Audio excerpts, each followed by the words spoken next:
And it's that time of the year again for the second round of the Nürburgring Endurance Series. So the digital Nürburgring Endurance Series. And welcome to the MAHLE 3-hour race here at the fabulous Nürburgring Nordschleife. At the moment, the qualifying is already ongoing, and we will have a look on the current conditions here at the Nürburgring. And as you see, the weather is quite hot out there. And as we had also an iRacing update, it's going to be quite interesting how tire will last for the next race here and the final race in the 2020 season before we go into the next round in next year in 2021. But first of all, we would like to see what happened in the first round in November when we were here at the Nürburgring for the first race of the winter season of the digital Nürburgring Endurance Series. So let's have a look what happened there in a couple of weeks ago when we were driving here for the first time. With all the cars on track, with the BMWs, with the Mercedes AMGs, with the Porsches, with the BMWs, M4s, and so on. So yeah, we will have to have a look on that before we head into the final race of this year's season. It's another 3-hour race we will see today, as you all know. That it's all in the digital Nürburgring Endurance Series, all 3-hour races. And this time we have we will talk about it later on, but we will have some changes. There were some updates, as I mentioned, in iRacing. We had some updates in the balance of performance, driver changes, new teams. So it's quite interesting what happened in the meantime in the 3 weeks between the two races. But yeah, we will have a lot of time to talk about that in the next couple of hours. But as I said, first of all, let's have a look into the highlights of the first round we had here in November. And this is now what happened there.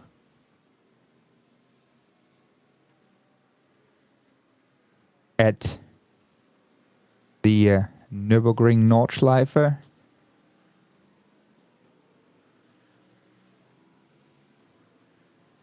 And so we had the different brands over there, but BMW was dominating as we just wait for the highlights. And this time, I guess it's going to be a little more interesting in terms of what happened to the BMW Z4, as he's not balanced in the simulation itself. And but we will come to that in a couple of minutes. But now, here it is, the highlights of the first round of the digital Nürburgring Endurance Series. The 3-hour race we had 3 weeks ago, and here is what happened. 3 weeks ago, we've been to the Nürburgring Nordschleife, and it was a fantastic start to the season with the SP9 cars dominating by BMW, but also the Mercedes AMGs were quite strong in their performance. At the start, everything was quite okay, some context here and there. Also in Cup 2, we saw, as usual, close fights in this class, as well as in the SP10. It looked like a strong performance from Usher Racing and Sim Racing, and a strong fight for the next 3 hours in there. In the class SP3T, It started with a fright moment as Dean Ledger spun on turning in and braking for turn number 1 and got a little bit of contact with Core Sim Racing. In lap number 1 already we saw that fight as Laurin Heinrich overtook Sami Matitogen in approaching to Moot corner, but also in general hard and close fights as this group with Philip Eng, Philip Ellis and Jesse Crone with a little bit of contact between the BMWs, but all in all it was hard and fair fights the whole 3-hour race. Here as well in class SP10, a little bit of contact between Golombek and Fassbender. A couple minutes later, again the contact between these two, but the result was not as it was at Schwedenkreuz. So it was the chance for Team RSO to go in front. Fright moment again for Usher Racing here as a crash happened in Arenberg corner. And a lot of overtakes we saw in front of approaching Moot corner. The key moment of the race here, while Laurin Heinrich left the Cayman, the Porsche came in, he had contact and hit the barrier quite heavily, and maybe that cost him the win of the race. Another strong performance from Manfilter team HTP Windward, finishing 5th in between the BMWs, but in the end it was MAHLE Racing with Sami Matitogen and Alexa Arana who won the race after 3 hours in front of the second BMW from a BS competition. And finally, in the end, it was Williams Esports on 3rd position. That is what happened 3 weeks ago, and now we are live here at the 3-hour race, at the MAHLE 3-hour race of the Digital Nürburgring Endurance Series. We are here live on board or on track with the Manfilter team HTP Windward, the Mamba so-called, as you all know, and all of them are on their outlap now, getting used to the track and being on the hunt for the first qualifying times, as we already saw the qualifying of all the other classes. SP9 class is doing their own qualifying. Now on board here with Philip Ellis, the pro driver in the team. He's sharing the car with Alexi Iloma again and Jack Sackwick. These three drivers, they are sharing the car, and as regulations say, the pro driver has to do the qualifying and has to do the start. You see here Philip Ellis doing the qualifying. We have now the MAHLE 3-hour race going on, and then we have a short break of about 4 weeks before we head into the TÜV Rheinland 3-hour race in the mid of January. Then in the mid to end of February is the NIMEX 3-hour race in the Digital Nürburgring Endurance Series, presented by Goodyear, and then the final race will be in the beginning of March. H&R Team Urano, strong performance also from them in the SP9 class with their BMW set for GT3. So everybody, as I say, is on the hunt for their first qualifying laps. We have our different classifications in the Endurance Series. As you know, we have the SP9, we have the Cup 2, we have the SP10, SP3T. So all the different classes with all the different cars. But we also have another important new classification. It's called Deutsche Payment Championship. And it's a special classification within all the classes. So that means it's an overall championship for the best 3-positioned cars, for the pole position per class, per race, for the fastest lap in the race per class. So you can gain points and you can gain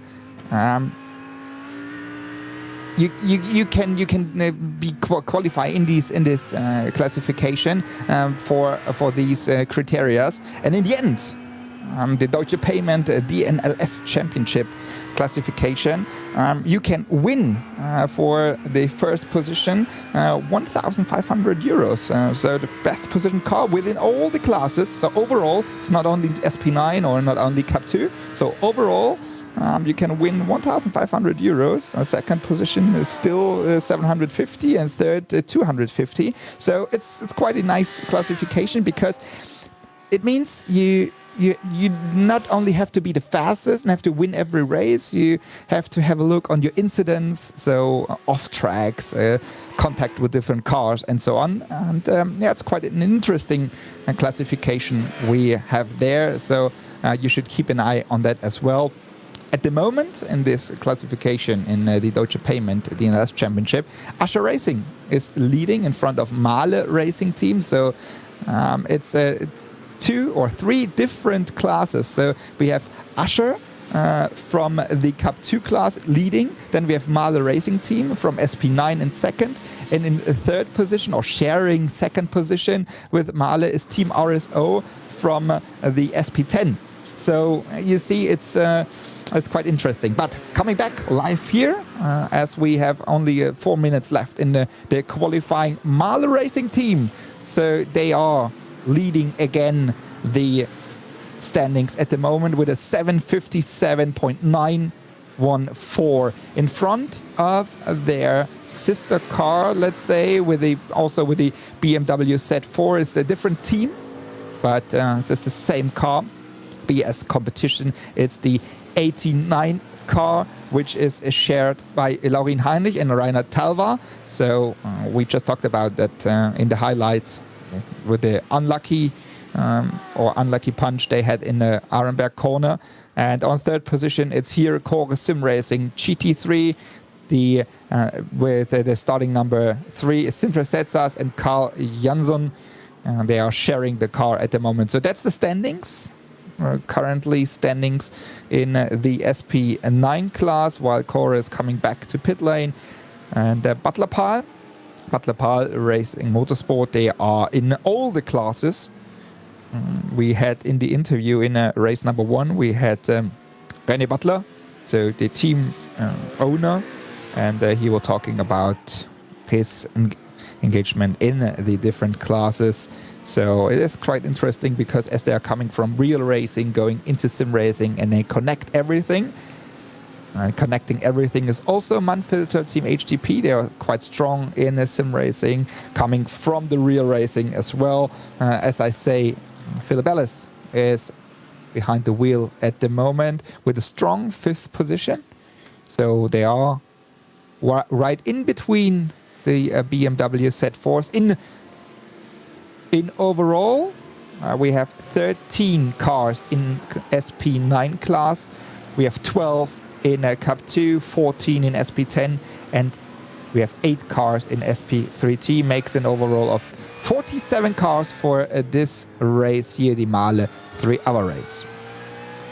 On board with Nick Zalewski from Durano Motorsport Club in SP9 class, also with their BMW Z4. And as I mentioned before, the BMW Z4 it's still in the iRacing service at the moment. It's still there, but it's not the newest car. As a couple days ago, the BMW M4 GT3, the prototype, was announced and also released on iRacing service. And as you see here, they are now going through the last corner and are now going into their final lap, because as we have 1 minute and 20 seconds left in the qualifying, it will be this one shot they have.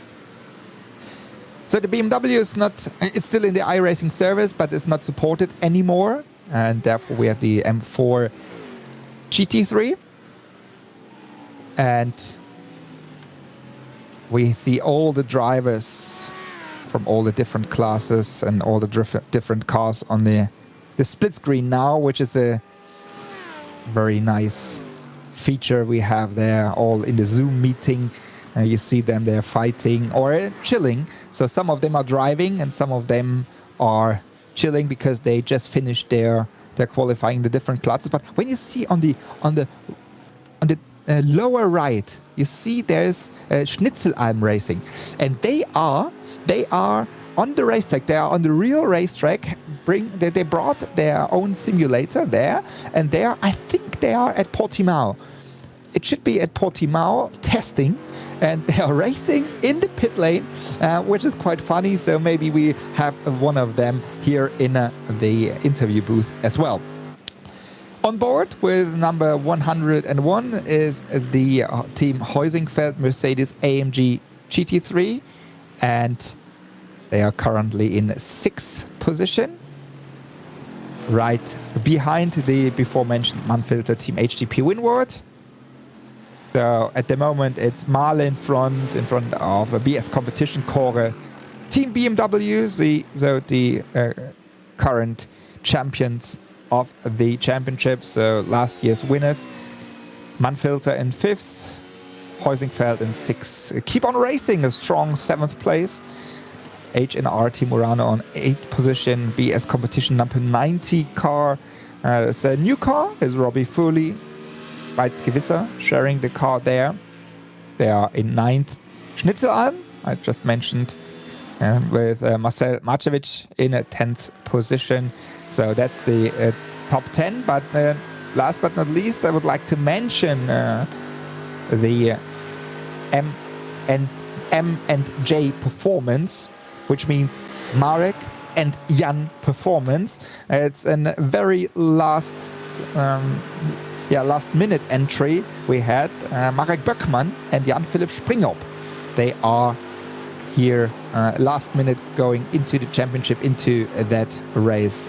Close fight here between Butler Pal. We see quite huge in the back view of the Manfilter Team HTP Windward car. At the Bereich Steilstrecke going to carousel. Now Butler Pal, roof cam going into carousel.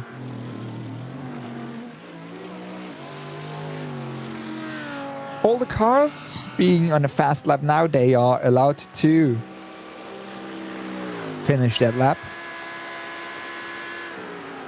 And then we will see who can finish on a pole position. The second qualifying of the season.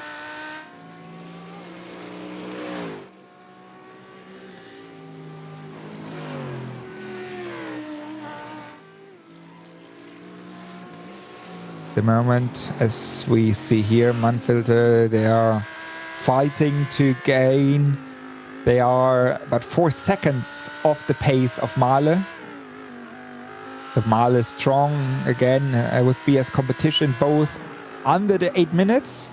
But then we have Core, BMW, Bank, Manfilter within 1 second, 1.5 seconds. Here we are on board with Bruno Springer, the pro driver for Team BMW Bank, sharing the car with Kai Kashuba and Nils Koch, last year's champions. Also for them, it will be the last time for the BMW, or sharing the car, sharing the BMW Z4 GT3. Next race, they probably will switch to the M4 GT3. And as BMW also announced, they will really use the simulation to develop the car, the real race car. And these drivers, both, so sim racers and real racers, will help to develop the M4 GT3. MAHLE Racing Team, this time they had a little driver change. So MAHLE Racing Team this time is Sami Matitrogen and Dominik Steib, not Alex Arana. So it's Steib who is the second driver in this car. Again, strong performance. Last year as well, they were in close fights with a team BMW Bank. That's the Schnitzelalm Racing car who's be driven from a real racetrack, as they are. I still think it's Portimao, the Algarve track. And here we see them.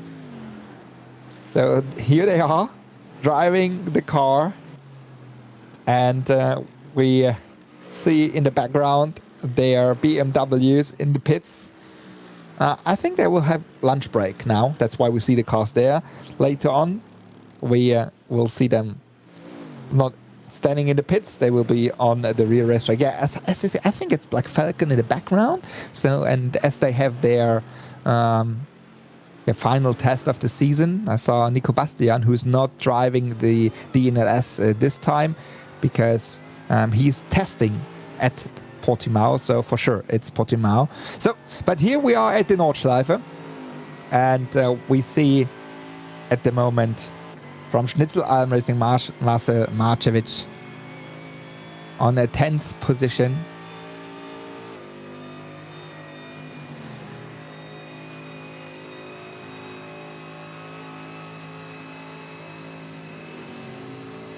In front, there's no change at the moment,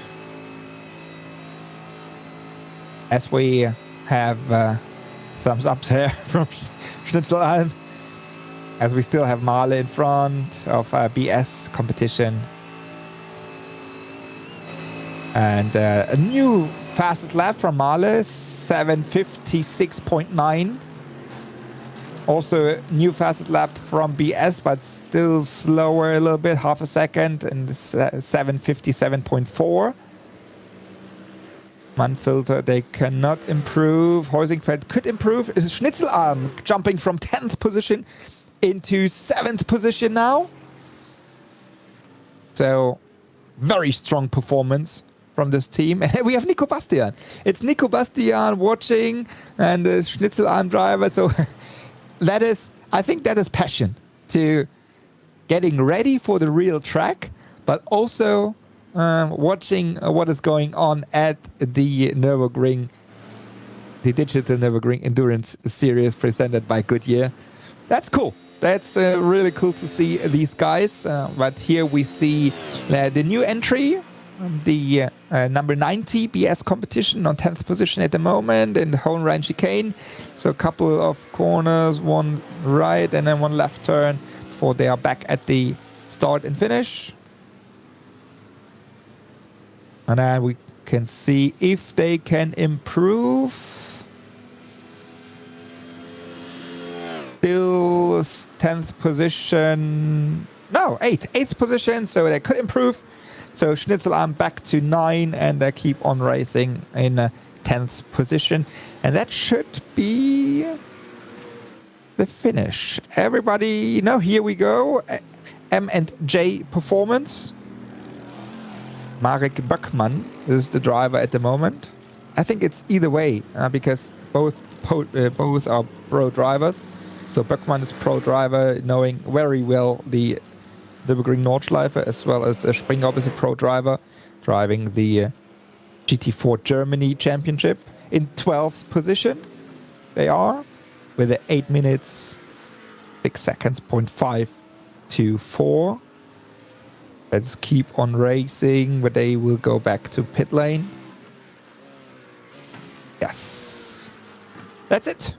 That was the second qualifying of the season of the Digital Nürburgring Endurance Series presented by Goodyear.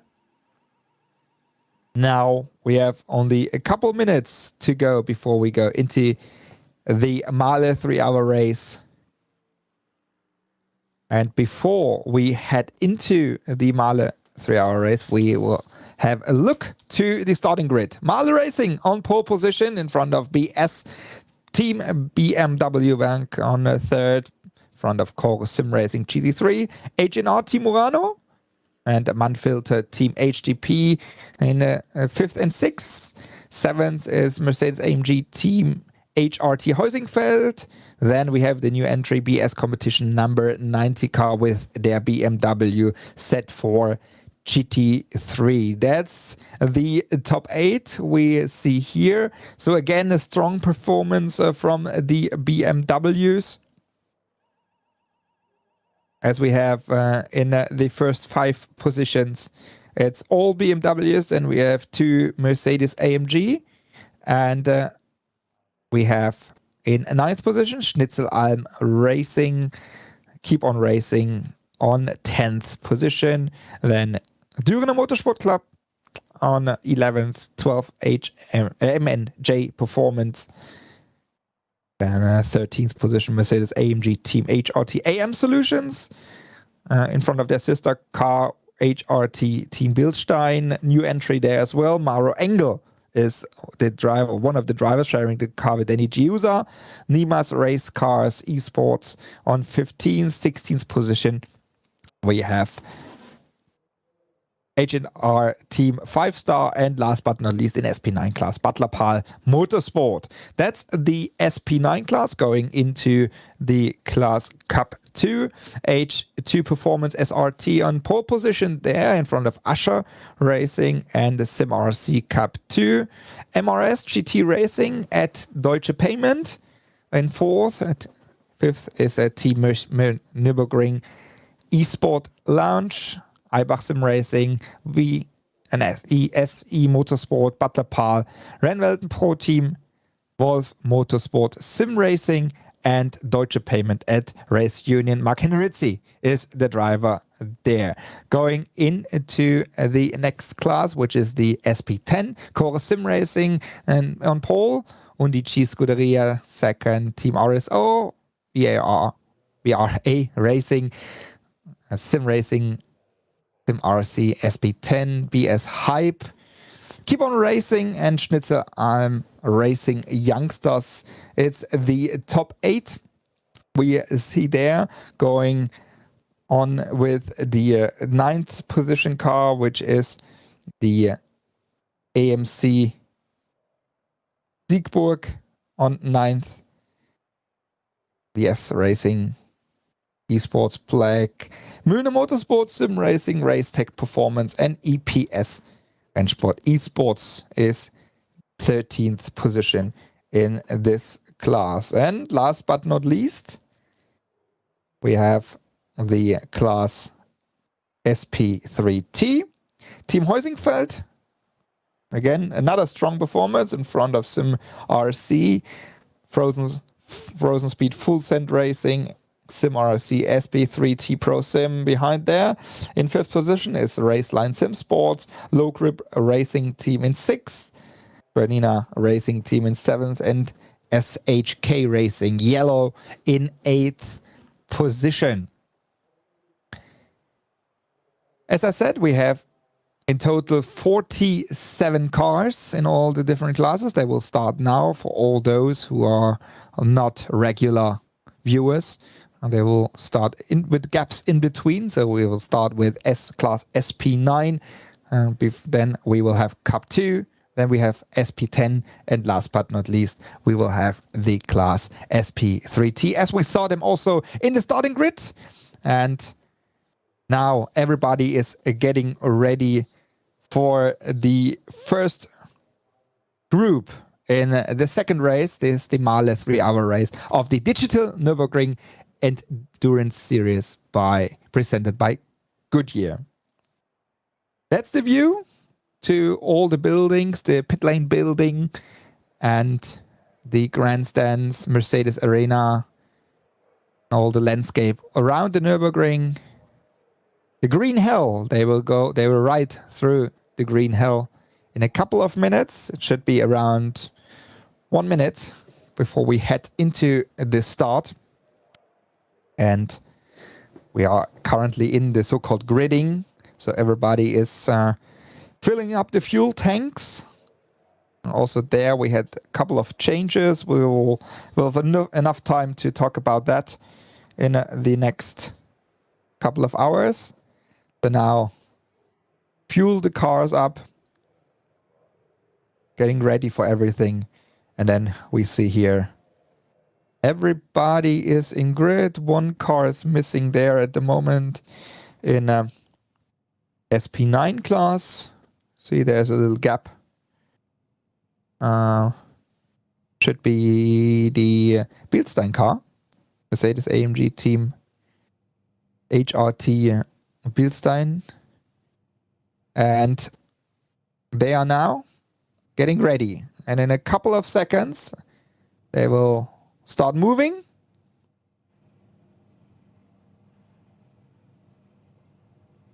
And then we head into the 3-hour race, which is going to be very interesting, as iRacing had this update also in terms of a tire model and the also the lasting of the tires. How long will they last? How does it affect to the Z4, as the Z4 is not balanced anymore, as I said, from iRacing itself? How will it affect to the Mercedes AMG? How will it affect to the Audi R8 LMS? So these are the cars in the SP9 class, but also it's going to be interesting how it will affect to the Cup 2 class as well. You see it up there, 1 minute and 20 seconds left before they go from the Taurus entry here, the short way to the start and finish.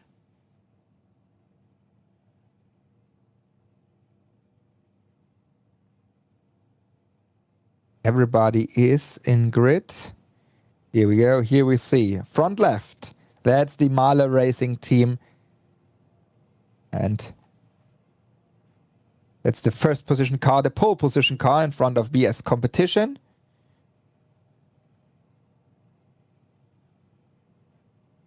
And behind there, another 3 BMWs. And everybody is able to get the win, to win the race. Here, as we saw, close fights in race number 1.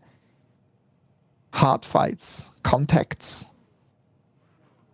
Key moments, as Laurin Heinrich had that contact by lapping a Porsche Cayman car at Arenberg Corner, got hit and went into the barrier, which possibly costs him the win. So what will happen this time? Will it be MAHLE again having the best chances to win the race? Will it be a BMW or maybe Mercedes or maybe an Audi? We will see it in a couple of seconds as an SP9 class starts moving now. And they are moving towards Antoniusbuche, Hohenrhein chicane, and then start and finish before they see the green flag.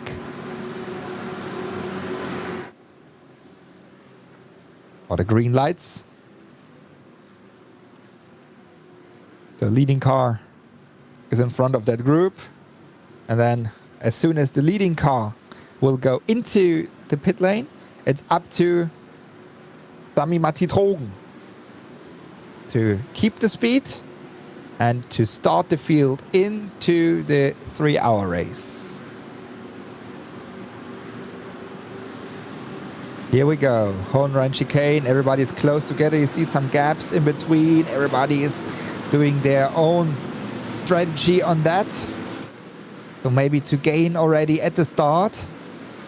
Here we go, leading car is going into pit lane, and we have the green light for the MAHLE 3-hour race here at the Nürburgring Nordschleife, the digital Nürburgring Endurance Series. Good start in front there from Sami Matitrogen, but also Bruno Springer, who already jumped in second position.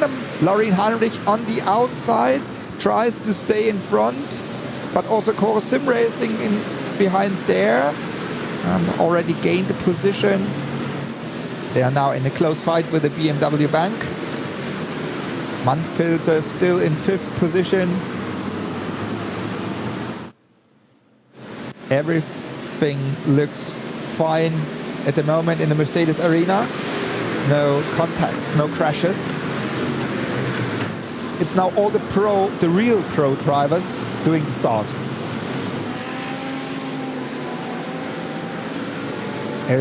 everybody's close together. As we see here, also Cup 2 is in the Antoniusbuche area, Antoniusbuche. H&R Team Urano with the contact there with Schnitzelheim. Schnitzelheim and Urano had contact there at the advan corner, the kink, the right kink before the chicane. So they touched a little bit each other. And now here we go, Cup 2 class, Usher Racing.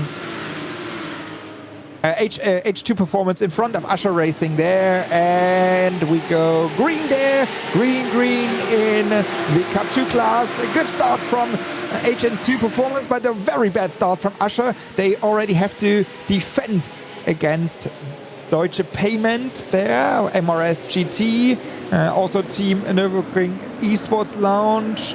They are trying to overtake there. Through the first corner, everything is going back into position. And then there we see locking tires, locking front left.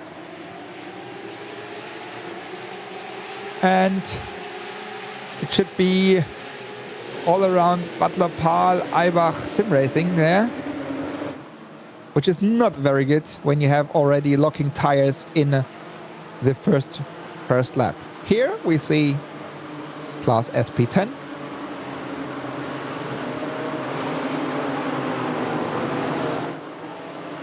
And the Core sim racing with Marius Golombek here in the orange and white car. The Porsche Cayman GT4 Club Sport, very slow speed, and now they go on. Now they go off for their 3-hour race. Golombek with a good start, but also there BS Hype with a good start, going to the inside, making the move to the inside. What a move there from Undici Scuderia, Manuel Weibel. He closed the gap that BS Hype cannot overtake, so BS Hype now already on third position, while VRA is defending, and now Usher is there. So very close together. Team RSO, winner of the first race of this season. They are currently in 6th position. In split screen you see SP3T approaching start and finish as well. Here we have Usher Racing in Sim RC, sorry, not Usher, sorry, it's Sim RC Racing, Marcel Fassbender in 4th position. Now it's the start of SP3T class, and we have Team Heusingfeld in front, and then Sim RC again, so another car from Sim RC behind there, both of them. Frozen Speed, full send there, tries to move to the Sim RC car, but has to follow the outer line and cannot make the move. Now has to defend against low grip and Raceline Sim Sport in the Mercedes Arena. And here we are on board again.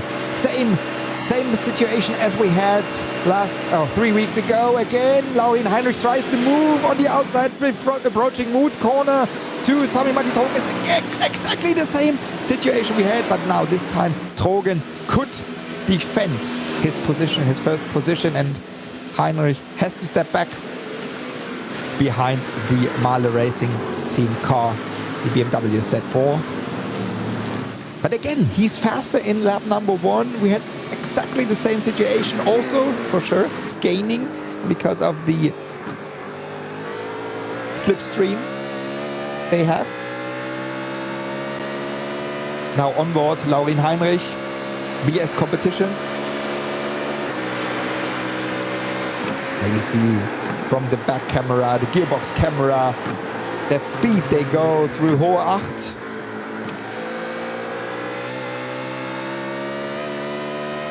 Now switching back to roof camera of Laurin Heinrich, going here into Wippermann using the left curb, the right curb.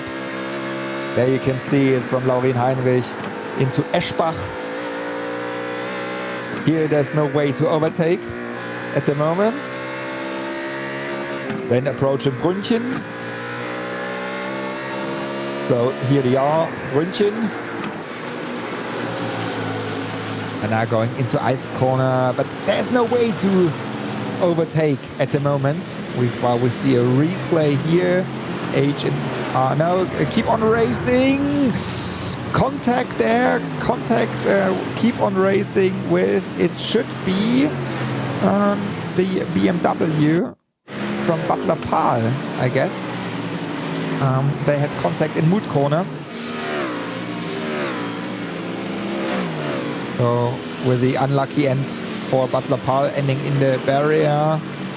All the cars, all the teams, they have one fast repair, so they can go into pit lane.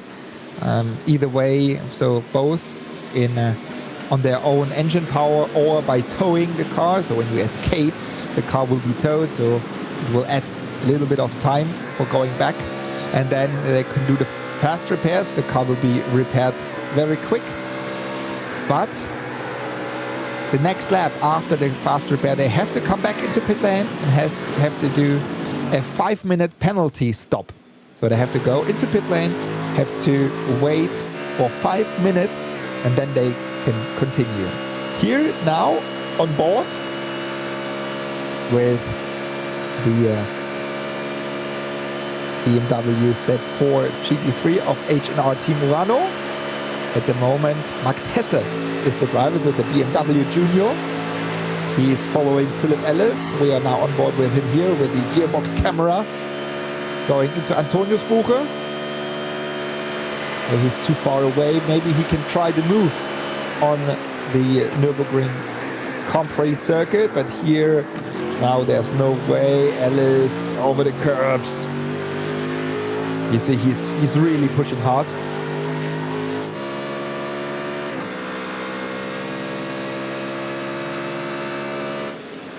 And here we go.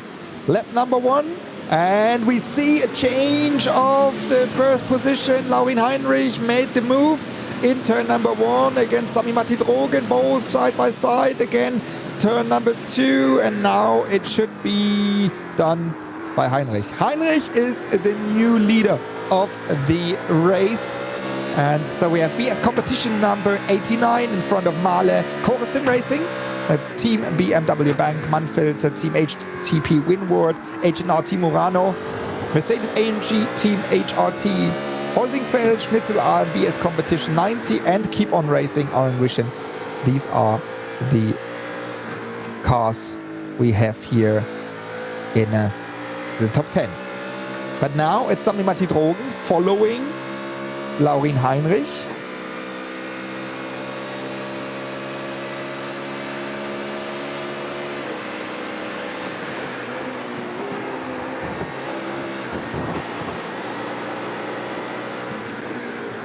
Going now onto the Nordschleife. So Drogen has to step back now. Has to wait for the chance. Next chance will be probably at Arenberg corner. So now try to stay close to the rear end of Heinrich's Z4. Through here and then around Flugplatz.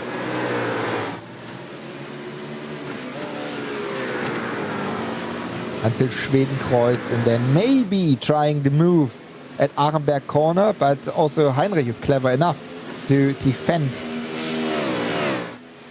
this one because he knows exactly where you can make the move. Here we go into Class Cup 2, and in Cup 2 class we have still H2 Performance SRT leading. Usher on second, SimRC in third position, Team Nürburgring Esport Lounge or Esports in fourth, Butler Pahl fifth, MRS GT Racing at Deutsche Payment in sixth position, Eibach Sim Racing Team seventh, VSE Motorsports by H2P in 8th. Rennwelten Pro Team in 9th. And in 10th position, it's VS Racing Esports Red. On board now with Usher Racing Team. And Martin Usher himself is currently driving the car. We see that quite often that he's doing the start of the race. And he is this time sharing the car in his Porsche 911 Cup car with Markus Irak. And he's really close at the rear end of H2 Performance. Thomas Asmussen, the pole sitter. And it's not so easy. As you see, he's working so hard at the steering wheel to drive this Porsche 911 GT3. This Porsche 911 Cup car, not the GT3. Probably there's a GT3 coming. But at the moment, it's still the Cup car here. But also right behind Usher, Martin Usher is René Osterkamp from Sim RC in the yellow Porsche. That's the Cup 2 class. We see here fighting for first, second and third position. Then there's a little gap to Team Nürburgring Esports, the other black and yellow car. And now while Usher is clever enough to use the slipstream behind Asmussen to save a little more fuel, save the tires, and maybe make the move on strategy over the next 2 hours and 47 minutes.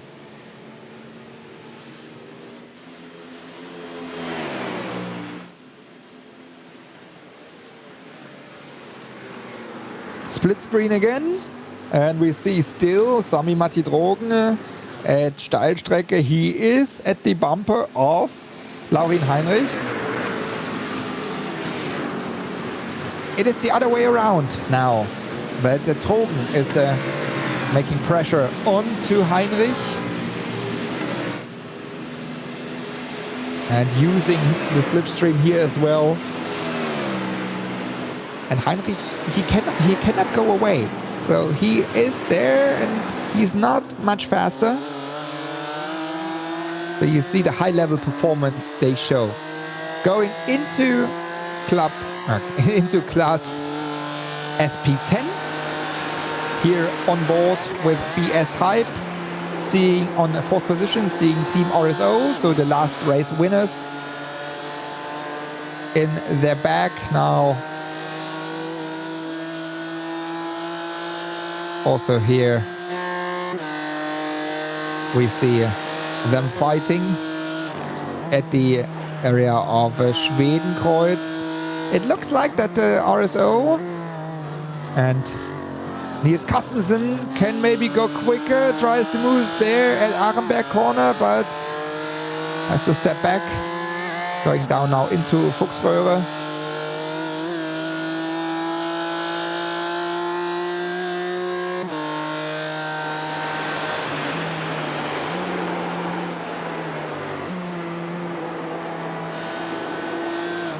Also here at Adenauer Forst, it looks like that the RSO car can go much quicker. Niels Carstensen is pushing very hard, putting pressure on to Robert Heger. He's sharing the car with Marius Zug, so the BS Hype car.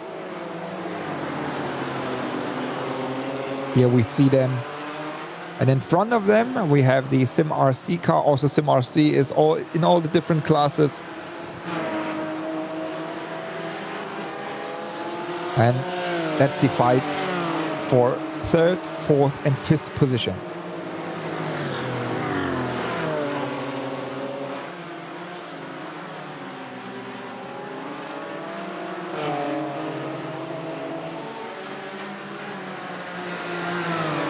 That's still the SP10 class. But here we go back to the lead. The change of the lead probably. Yes, Trogen makes the move in front of Hohenrhein-Chicane, and he's going back into first position. Oh, did he touch the wall? Did he touch the wall there?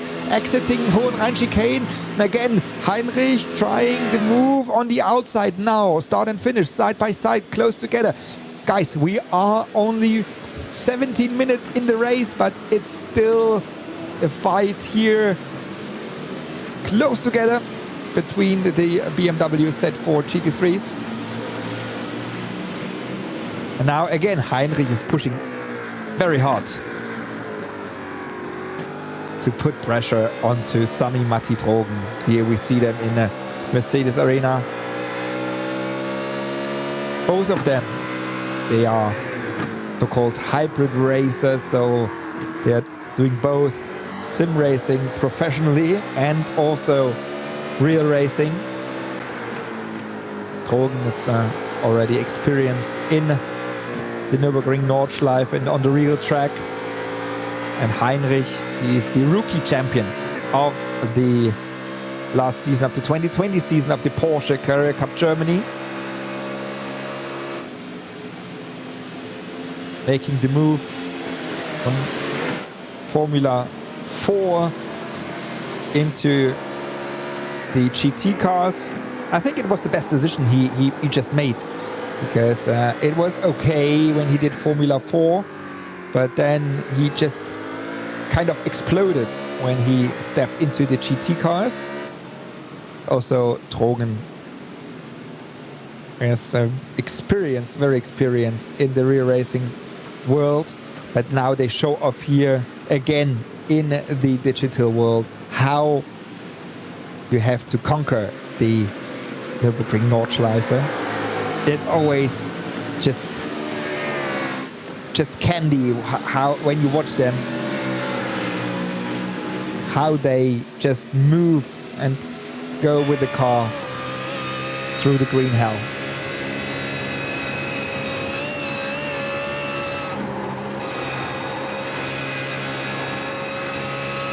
On board again with Laurin Heinrich.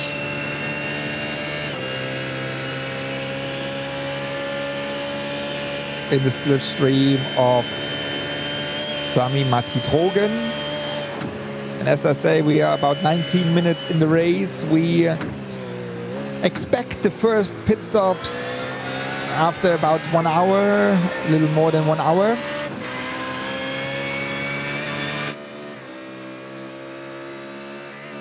And at the moment, this is also the current standing in the championship, as we have MAHLE Racing Team in front with 9.72 points, and behind it's BS Competition with 9.17 points. So it's 0.6 points just in between. Having a look into SP3T class, and we see there it's a Sim RC fighting with Team Heusingfeld and Frozen Speed Full Send.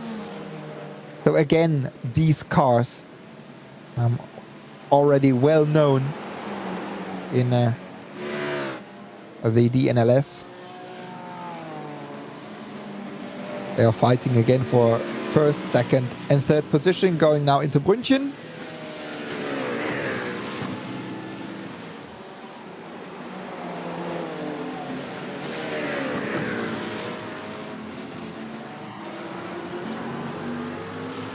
Team Heusingfeld, again, also both in the GT3, so in the SP9 class, and also in the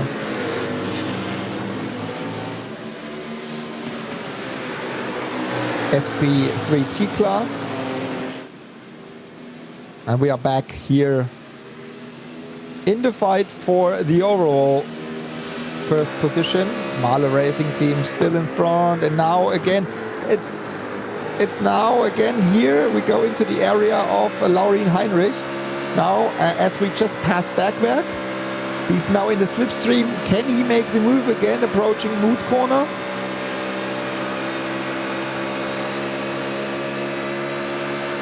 In the slipstream now. Here he's close. He's making the move to the inside.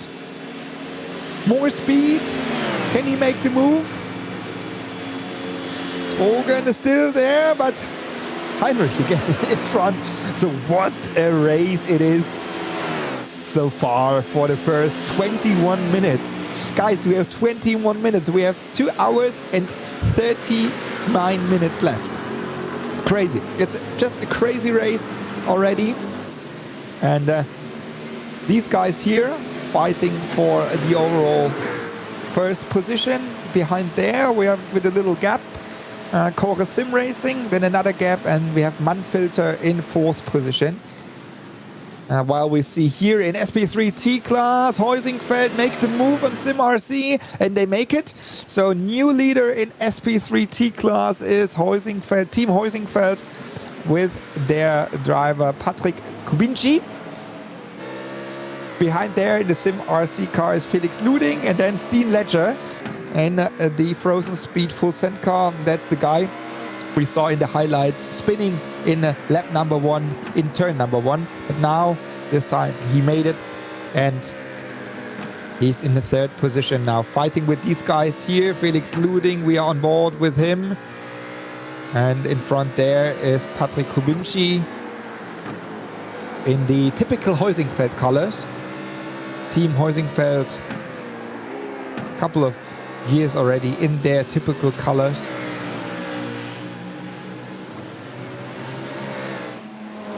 Also, Sim RC in their typical black and yellow liveries with their main partner, Usher. That's why I was just confused in the beginning, because they have that cooperation with Usher Racing. But it's the Sim RC car we see here with Felix Luding. And Usher, probably they are just preventing all the sim racing stuff, as Martin Usher is still, beside driving himself in the Cup 2 class, he is doing quite a lot of stuff, hardware stuff in sim racing. Going back to the leaders, Heinrich with a little gap to Sami-Matti Trogen. Half a second, it's in between them. As I said, then it's Cora with another 4.5 seconds. Now, but it looks like the Trogen is too far away, but we have seen that quite a couple of times, and you see it here again. Look at Trogen. He's closing the gap so quick. Now he tries the move on the outside. Again, exactly the same situation we just saw. And now, camera moving back. The camera is moving to the Mannfilter car. What is going on in front there? Can Trogen make the move? Yes, he made the move. Sami-Matti Trogen again in the same place. He made the move against Laurin Heinrich. So they overtook about for the 4th or 5th time already. Trogen is making an aggressive move. Trogen is making a very aggressive move there to the inside. Pushing Heinrich close to the wall, to the pit wall. And it looked like maybe, probably they just touched each other as well in the back.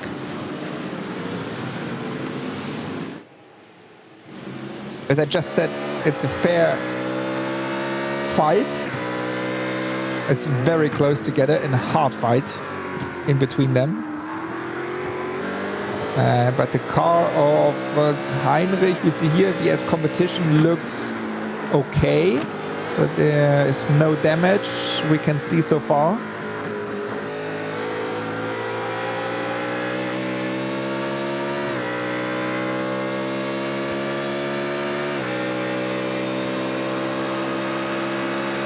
Going through the right kink at Van corner, approaching the chicane.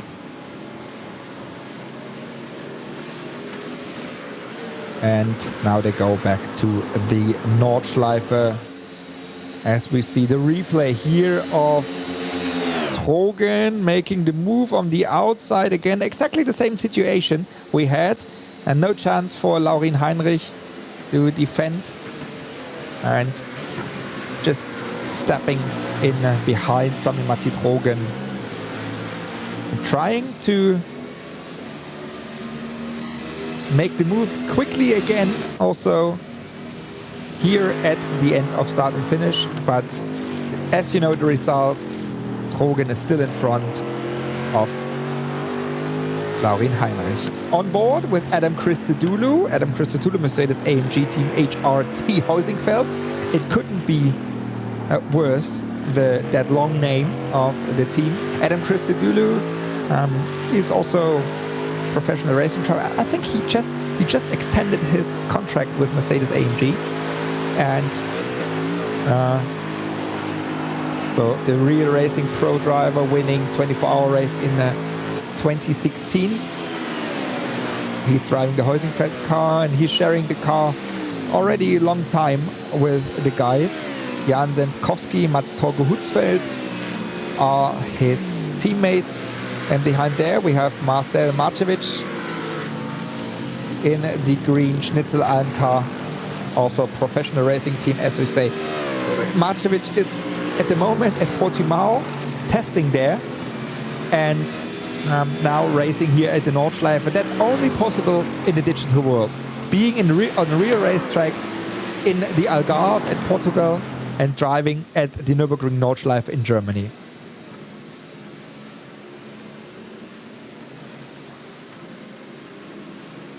Christodoulou under pressure of Marcevic, as we are just half an hour in the race.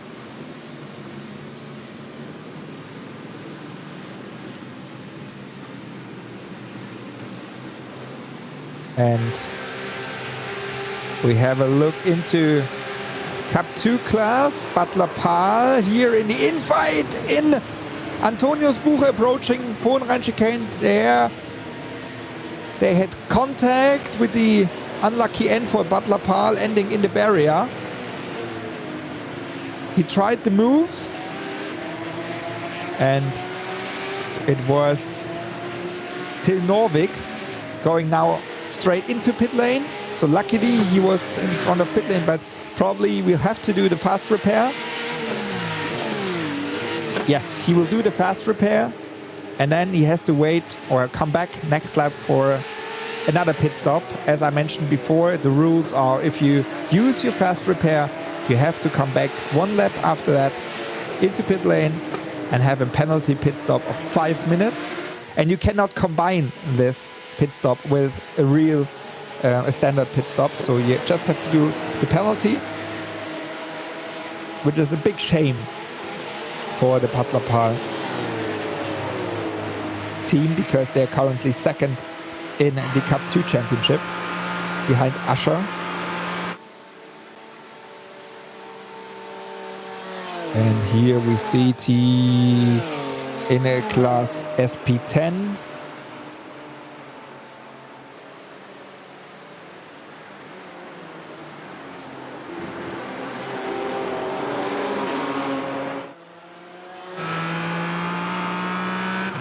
So it's VRA, VS Racing and Mühlner fighting for 9th, 8th and 7th position.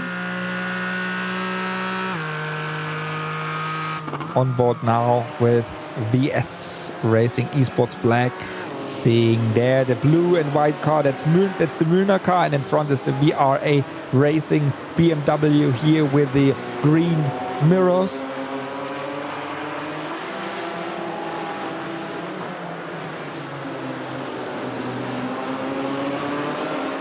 It's also a typical NLS car. So you see the Gitti car, you see them also with girls on track. So they have a full female team, not only drivers, also mechanics, engineers. So that's the idea in the NLS. And here we have them in sim racing as well. That's the Race Tech Performance car in 10th position. Christoph Petersen is the driver. And we go on board with him.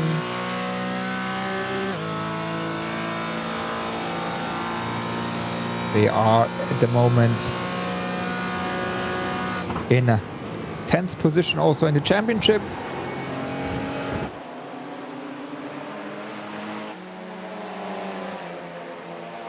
And here we can see him.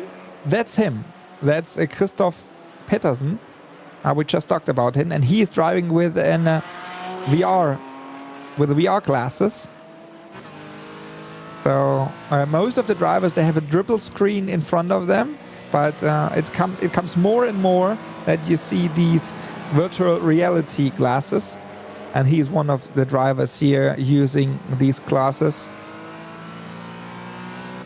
to have a better 360 degrees view around yourself.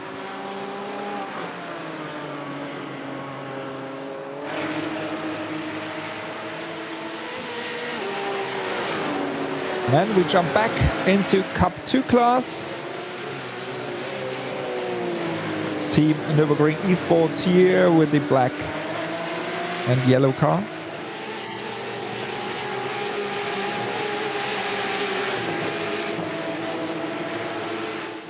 Going into carousel.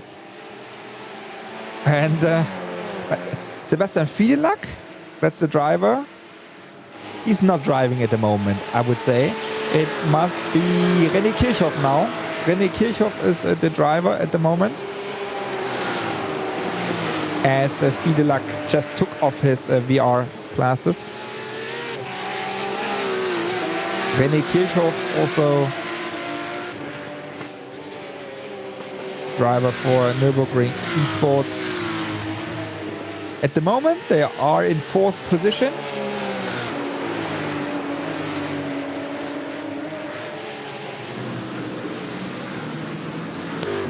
And here we just see that Schnitzel Marcevic could make the move against Christodoulou.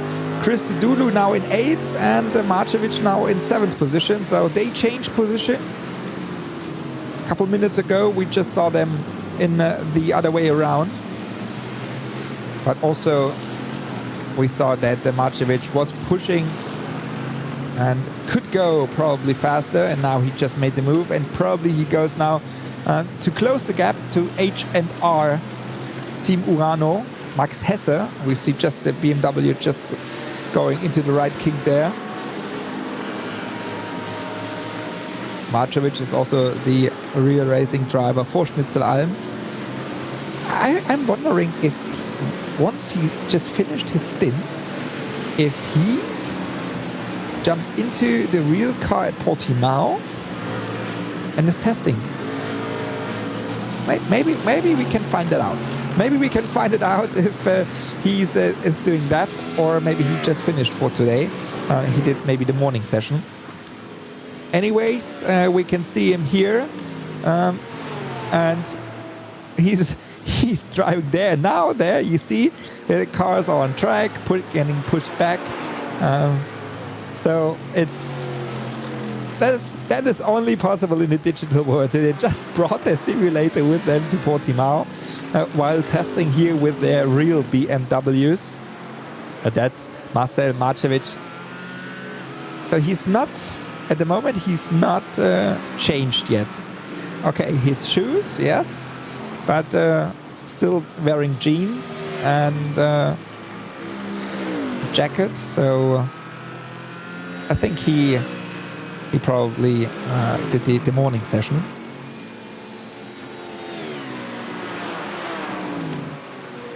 But that doesn't really matter.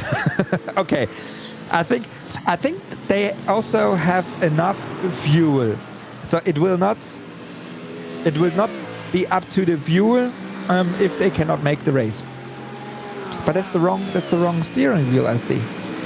He's driving the Mercedes AMG, so and with a Ferrari steering wheel. Anyways, Adam Christodoulou is now pushing and putting pressure on Marcevic, while Heinrich still under pressure of Sami Matitrogen, but there was no change so far anymore. in terms of first and second position.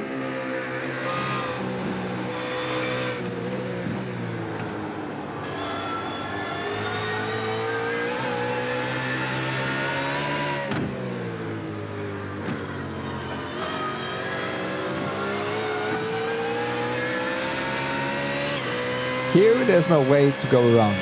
No chance for Trogen without any mistake of Heinrich. And we know that Heinrich is a driver not making any mistakes or a very few mistakes.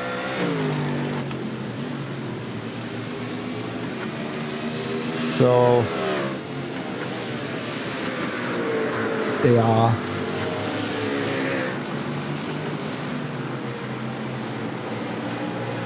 still fighting there. While we see a warning for car number 109, MAHLE, for blocking. And I think that's the situation we just saw at the pit wall, when he just moved to the right-hand side and where he was blocking Laurin Heinrich. I think it's because of that. That's the situation we just saw when he made the move. Trogen made the move in front of Hohenrhein chicane, and then Heinrich tried to make the move again, and Trogen was just moving him into the pit wall. That's why Trogen and MAHLE Racing Team got their final warning, black and white flag.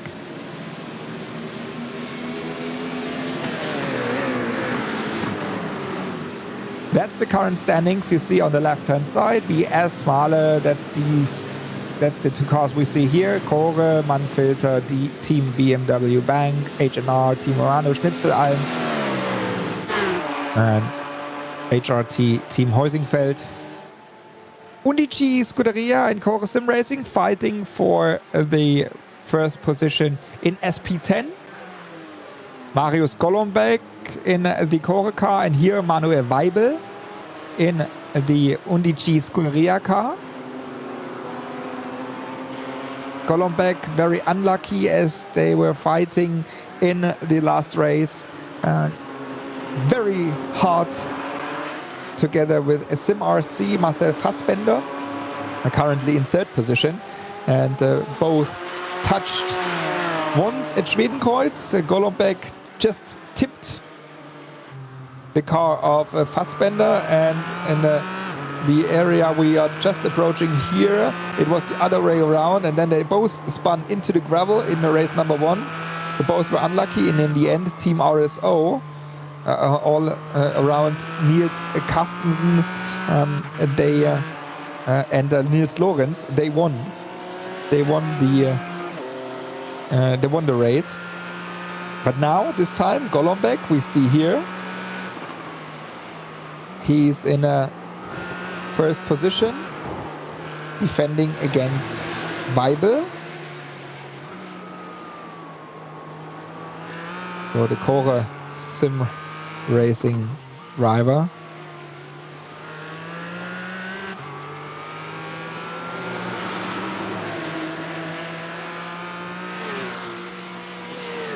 And you can see there, it's different from all the views. Some are relaxed and some are very concentrated, while Golombek looks concentrated.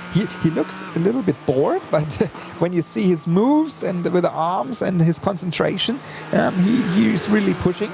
So it's not just a Saturday afternoon drive he's doing there. So he really has to defend, because Manuel Weibel is also a very experienced sim racing driver. It's not only that you have to be in SP9 class to be one of the pro sim racers. While we see here in Cup 2 class, it's the Gitti car and the Nürburgring eSport car with René Kirchhoff losing a position, and probably we see another overtake there from Rennwelten. Yes, they made also the move. And so now it's VS Racing Esports Red in front of Rennwelten Pro and Team Nürburgring Esports. We will have a short break in a couple of seconds before we are back here for the next stint in the MAHLE 3-hour race of the digital Nürburgring Endurance Series presented by Goodyear. So we will not leave you alone. We will give you a little bit of advertisement, but we will be back soon. So see you in a couple of seconds.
And here we are back again at the MAHLE 3-hour race of the digital Nürburgring Endurance Series presented by Goodyear, and we see that the sister car of the current second position, it's the BS competition number 90 car, Robbie Foley is driving that car while we just switched to HTP. The Manfilter HTP Windward racing car, making their way through the field of SP3T cars, Sim RC there, Frozen Speed Full Send. We just see, and Heusingfeld, they just fall back. They fall back from first to third position. We just see that here. So anything happened there?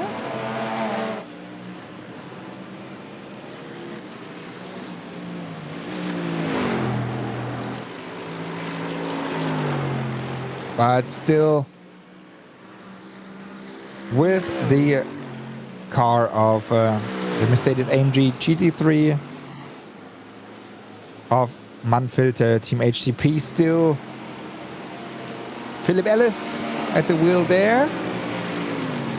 Team BMW Bank, Bruno Springer in a fourth position. And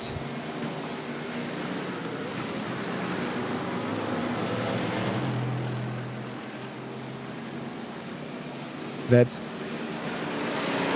what we see here, is that the H&R Team Urano with Max Hesse and Schnitzelarm Racing closing the gap to Team BMW Bank. Here they are at the Döttinger Höhe. So the gap was much more before we went into the break. And now Hesse is closing the gap. Hesse is closing the gap to Spengler, and now it's not only Spengler, it's Spengler, Hesse, and also Marcevic close together. Now first pit stop of the first position car. So MAHLE Racing, Sami Matti Drogen goes into pit lane, makes Laurin Heinrich to the new leader of the race after about 49 minutes.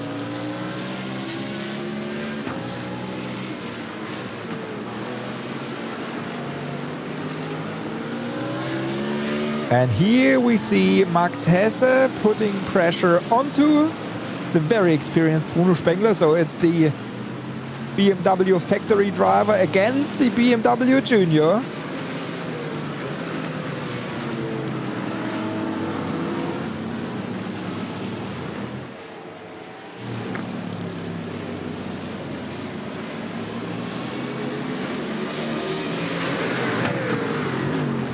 Both in their BMW Z4 GT3, and Marcevic, he's having a look on that, and maybe he's the lucky one in his Mercedes AMG GT3, while Adam Christodoulou cannot keep the contact to these guys. And that's the car I just mentioned, Team Heusingfeld in SP3T class,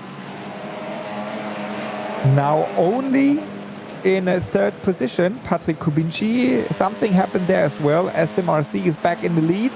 Frozen Speed Full Send is in second position.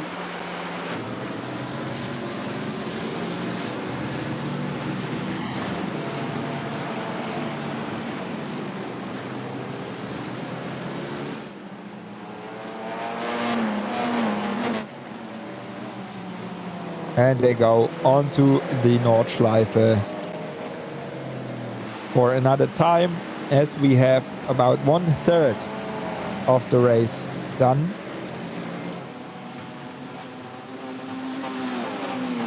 Two new cars we have in the iRacing service is the Lamborghini Huracan Evolution GT3 and as I mentioned before, the BMW M4 GT3. And I'm very much wondering and looking forward when they will make their debut here, their first appearance in the Digital Nürburgring Endurance Championship. Because two fantastic cars we just see there, while we see the cars being lapped by SP9. And it should be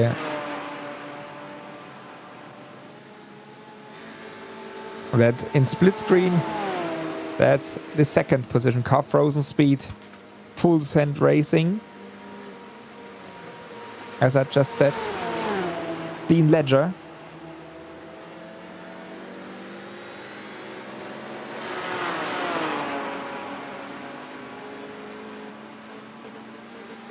We see him sometimes also talking to his teammates. You always have one guy driving, another guy is maybe spotting, or the next driver or the previous driver is spotting, saying, where's the car? He's laughing, he's just talking to his teammates. So he's having fun, he's having good fun. While driving here in second position in SP3T class, making the move to the left. Core Sim Racing SP9 car, the BMW Z4 just passed him. Good move from him.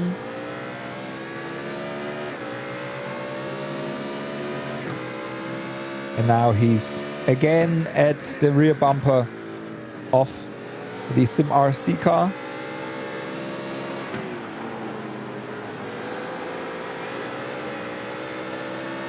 And now one by one we will see cars coming into pit lane for their first pit stop.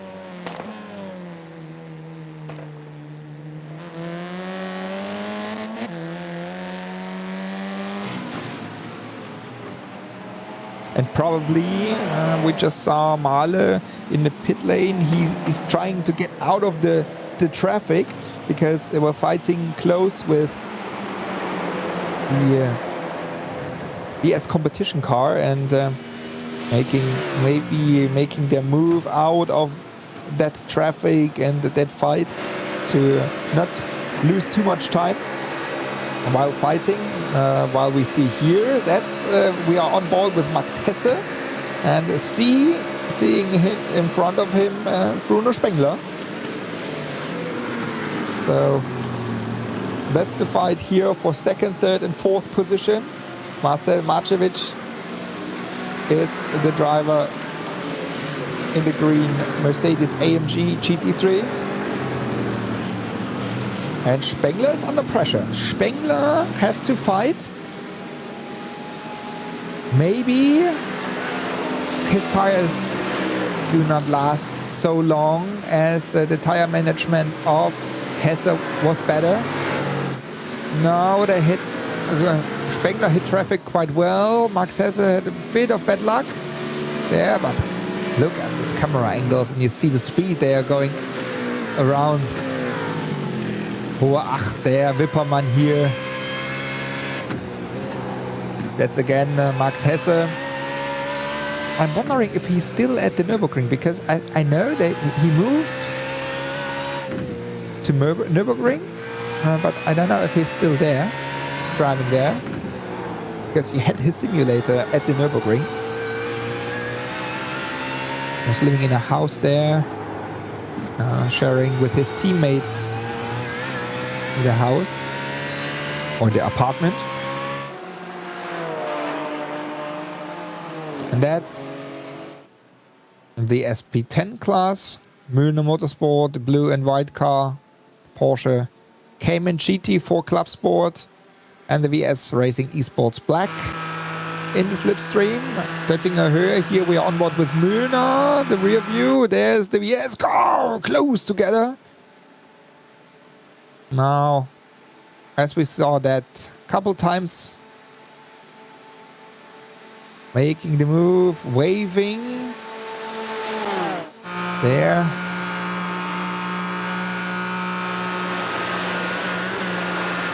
So Julian Reimer is in the VS car, while Phil Hill we see here in the Mühlner car.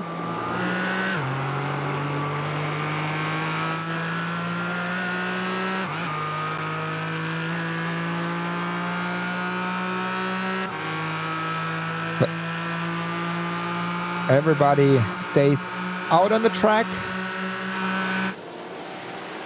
And now again, the Kore is coming out of the pit lane.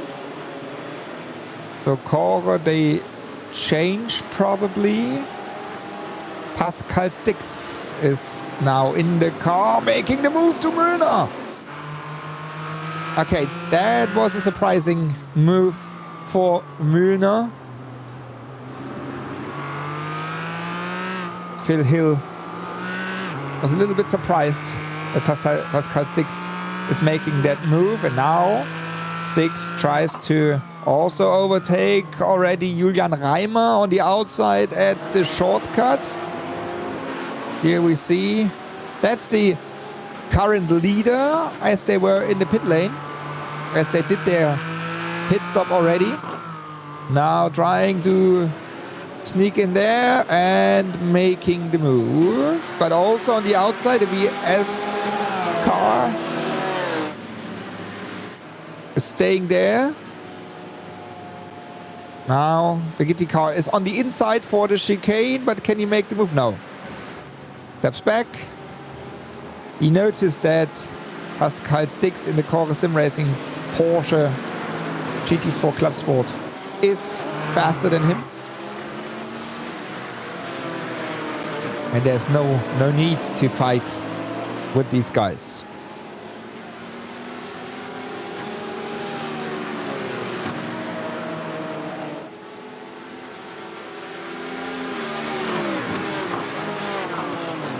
Another lapping moment.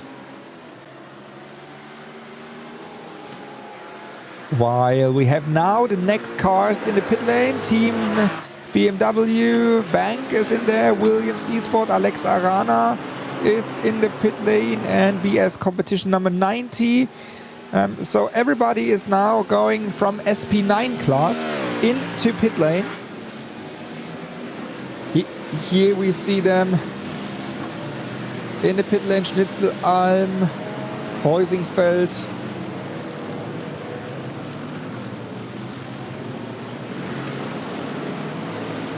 And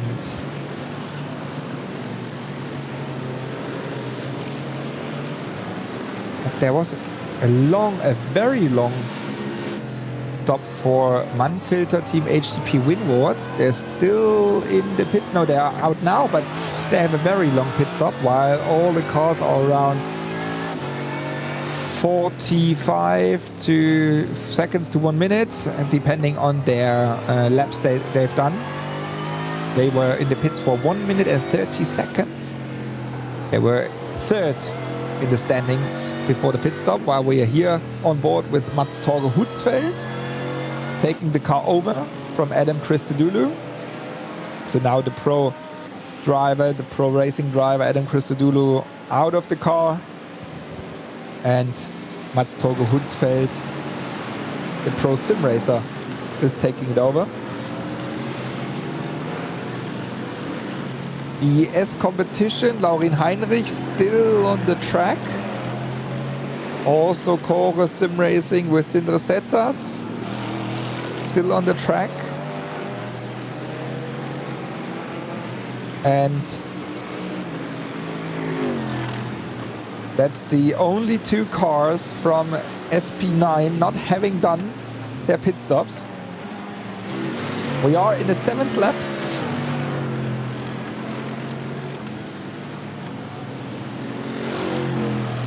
We are in the 8th lap, having done 7 laps.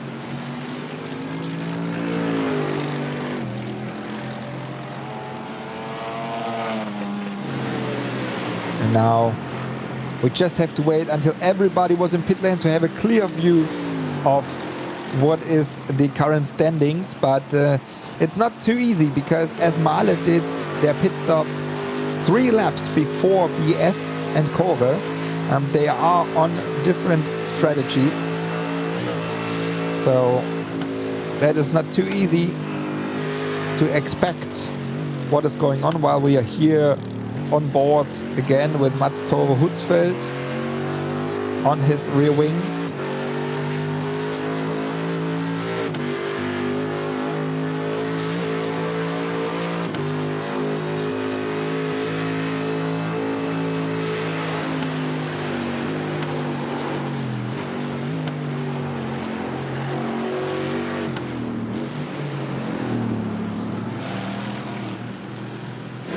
It's just amazing to listen to that sound of the cars,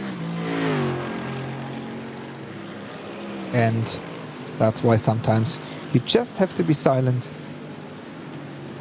to listen to the sound of the cars. And now, as we did or have seen the first pit stops,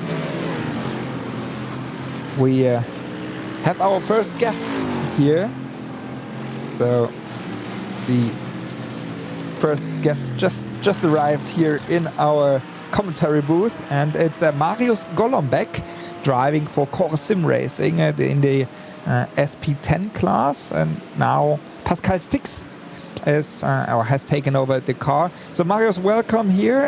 It was a good try for your first stint, as we just have seen. Now you are currently in 5th position, but with some cars not having done their pit stops. How is it going so far? Hey Jan, yeah, it's going good so far. First stint's been great. No mistakes, no issues with the car. Had a good start, and together with Manuel Weibel we're able to break free from the BMW powertrain. And yeah, so far so good. You were a little bit unlucky, I would say, in the first round of the NLS a couple of weeks ago.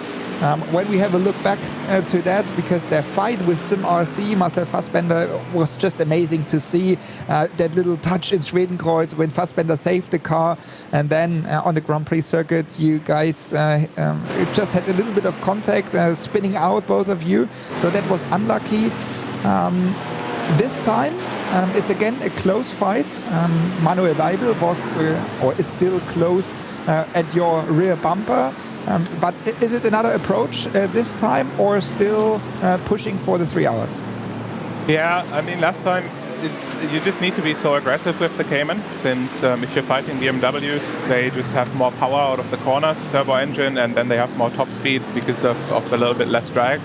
So it's like you can gain a lot in the corners, but every time straight comes up, you just you get caught up. So it's very easy for the BMW to stay close.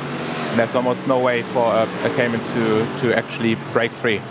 So we've changed the strategy a bit. I think last time we were just a bit too aggressive early on, which also led to the spin. And this time we've changed the strategy, and now we're trying to see how that fares.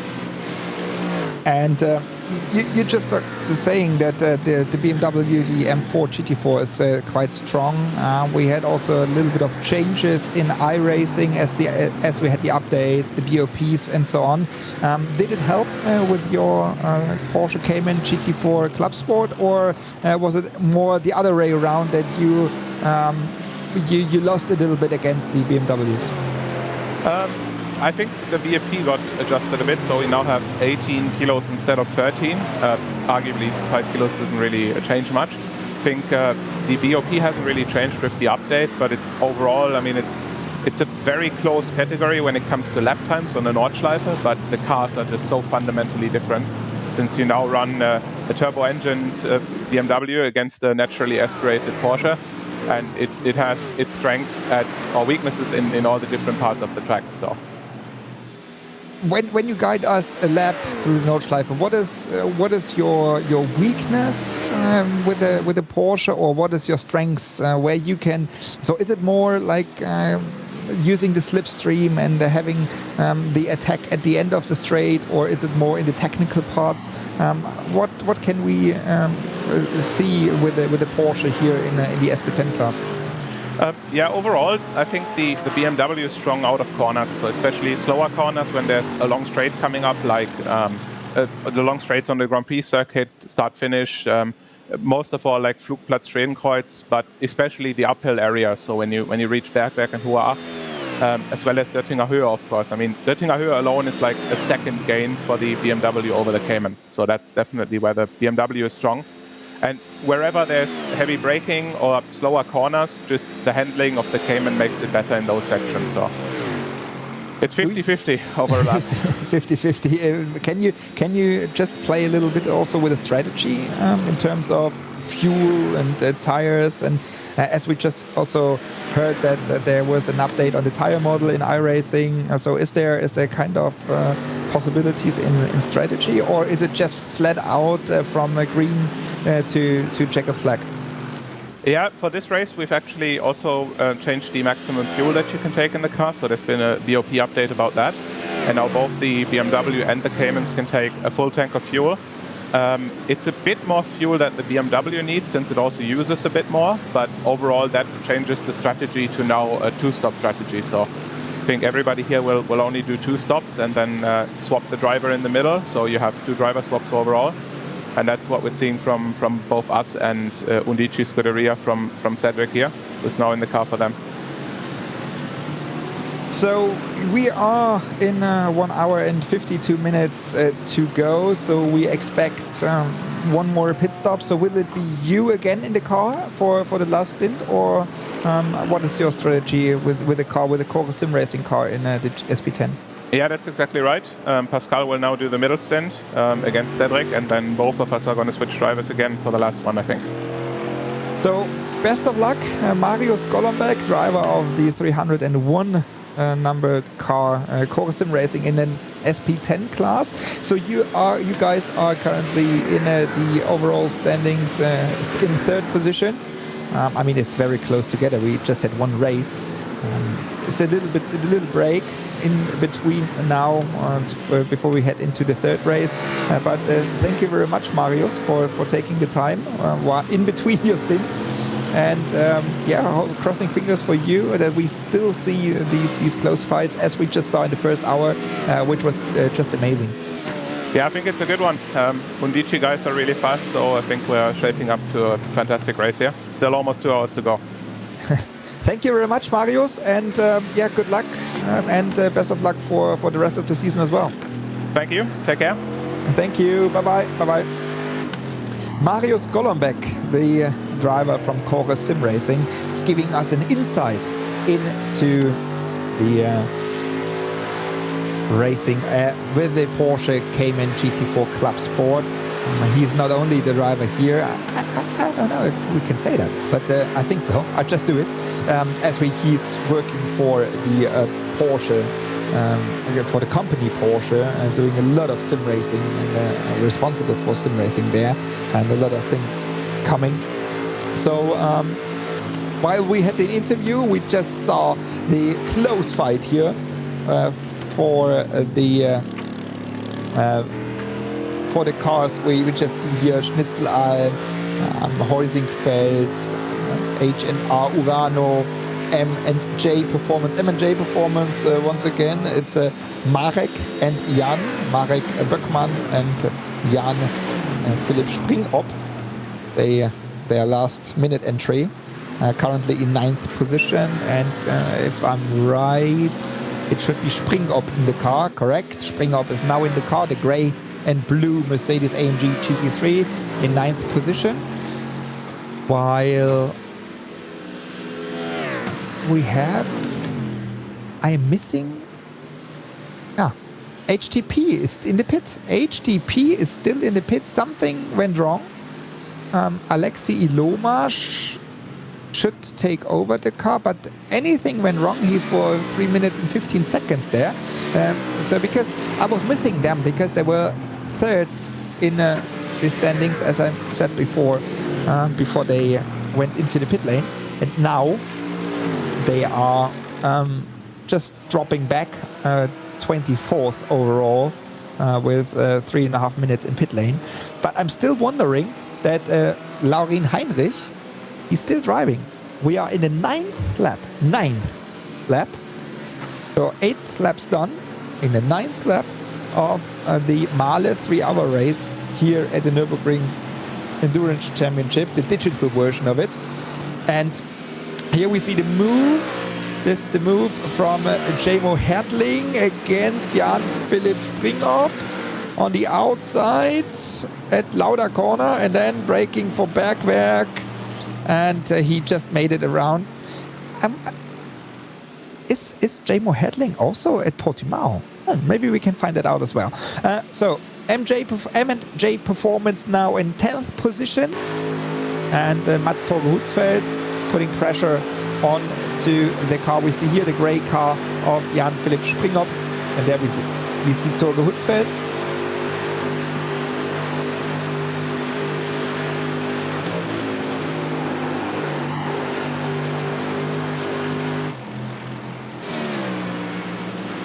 And as I say, I'm wondering, still, BS and Cora not in the pit lane. So it's now, if I'm right, 3 or 4 laps in between MAHLE and BS in terms of strategy, which is very important to keep that in mind when it comes to the end of the race.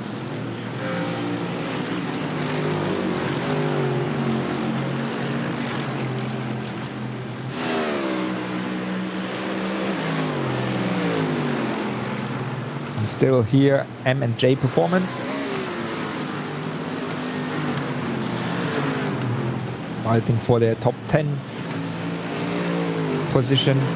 First appearance in the DNLS. Also driving in the ADAC Sim Racing Cup. Both of them in a Mercedes AMG GT3. But the green Schnitzelalm racing car, he is faster. It's Jamo Hertling. He's faster because he can just move away. And it looks like that Torge Hutzfeld is also way faster. He tries to move in the ice corner, but there's no way around Jan-Philipp Springop. Probably Torge Hutzfeld, he will make another move at the end of Döttinger Höhe. Now jump at Pflanzgarten. And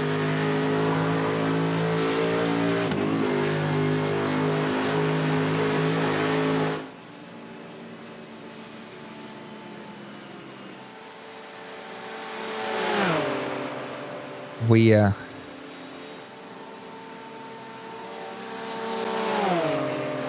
jump into the SP10 class, Team RSO.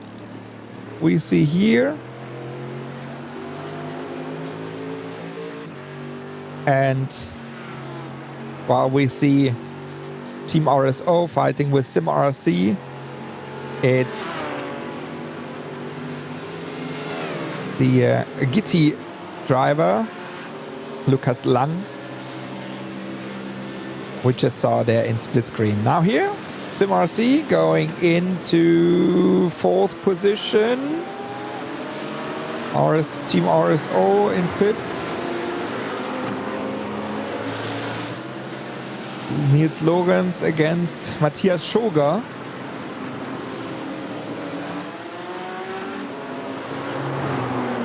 Both together side by side through the Mercedes arena.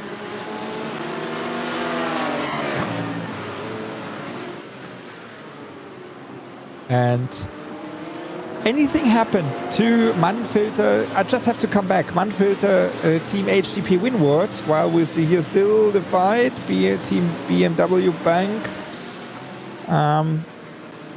coming out of the pit lane. Now it's Kai Kaschube. Kai Kaschube, who took over the car from Bruno Spengler. He's just making his move. He's moving away also from HNR and so on. And now we see here WS against Rennwelten. Rennwelten just makes the move, going into 5th position. And Mannfilter, they went into pit lane for another 5-minute stop. 5-minute stop is for me always the penalty stop after a fast repair. So they did the fast repair. Maybe I will check if there's Philip Ellis available. And let's have a talk with Philip Ellis. and ask what happened there.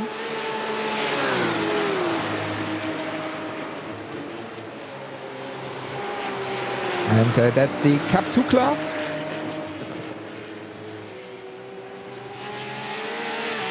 The Cup class with all the Porsches.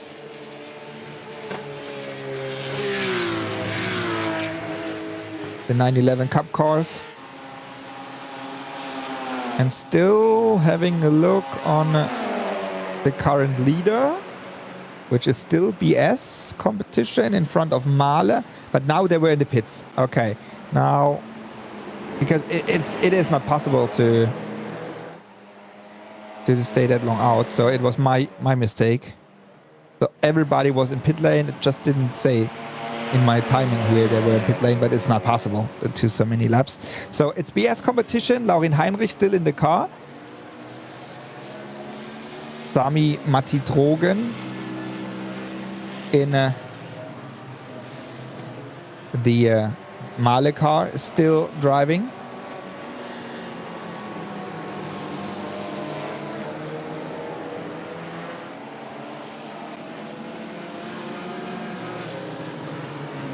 In the Chorus Sim Racing third position car, it's Sindre Setzas still. While we are here at the fight, Sim RC leading SP3T in front of Team Heusingfeld and Frozen Speed Full Send. That is a class SP3T. Means Jürgen Frank, Marcel T and Lars Bohl, the drivers here currently.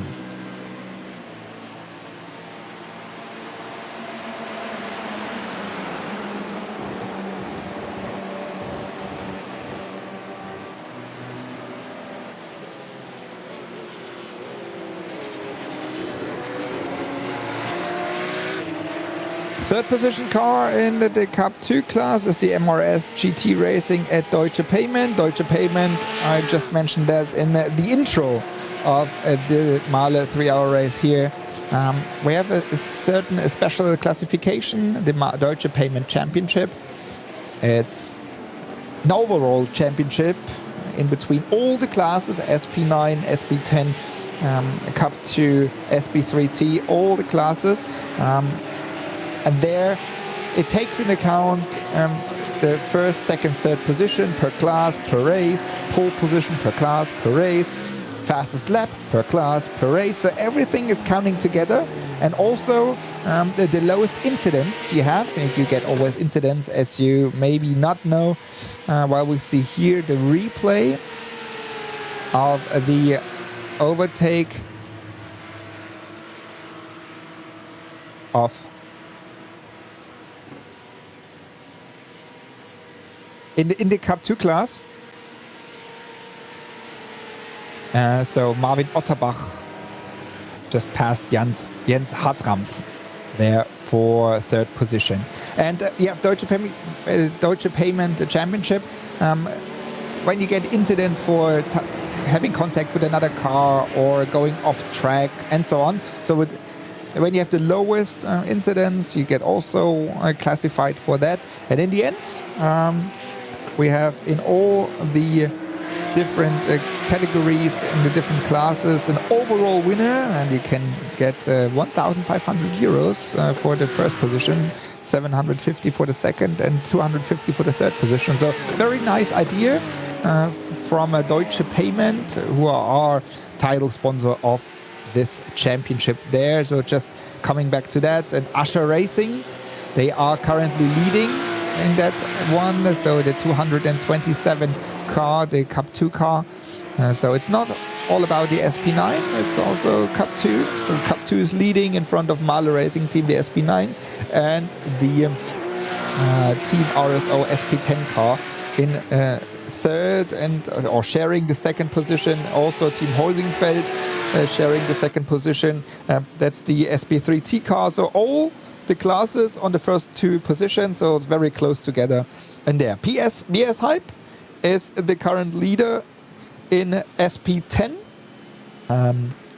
So that's the car we see here. Robert Heger is the driver. Undici Scuderia, 14.5 seconds in front of them. For Undici Scuderia, it's Cedric Nebelsieg in the car at the moment. Chorus Sim Racing, we just heard Marius Golombek. He got out of the car. Pascal Stix is in the car now. And on the 4th position is Team RSO, Nils Lorenz. In front of Sim RC, Matthias Schoger. VRA Racing, Jordan Kelly. VS Racing Esports Black, Gordon Obermann. Racetech Performance, Marco Poya is the top 8.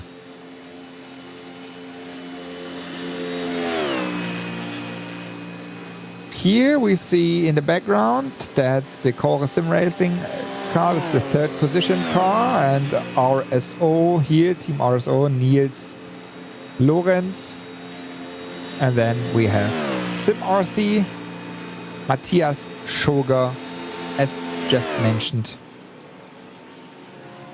in his BMW M4 GT4. VRA, Jordan Kelly, I just mentioned, he has quite a huge gap of about 1 minute to Sim RC already.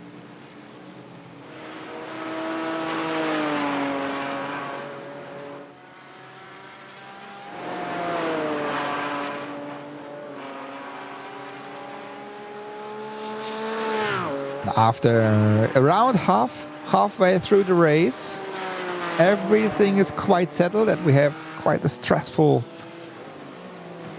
first third of the race with a lot of lead changes.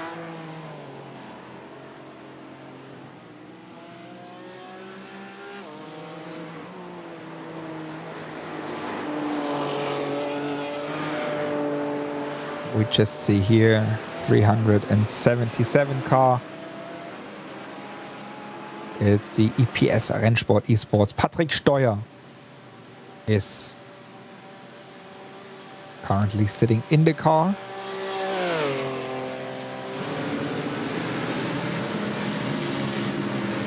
I'm just waiting for the answer of Philip Ellis.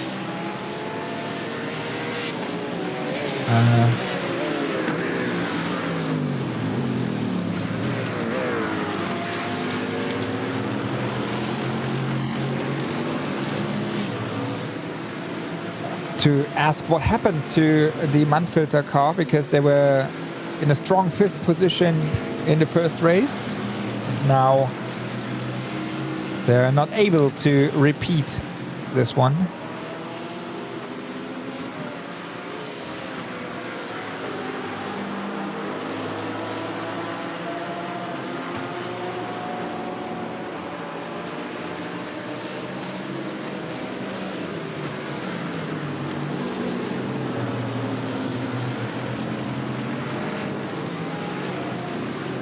And we are here back at the SP9 class. Schnitzelalm Racing still putting pressure on Sebastian Schmalenbach, who took over the car from Max Hesse for H&R Team Urano. J-Mo Hadling is in the Schnitzelalm car, and Mats Torke Hutzfeld is driving the Heusingfeld car, while this is the fight in the Bilstein car. Bilstein car just took over Danny Chiusa, sharing the car with Maro Engel. And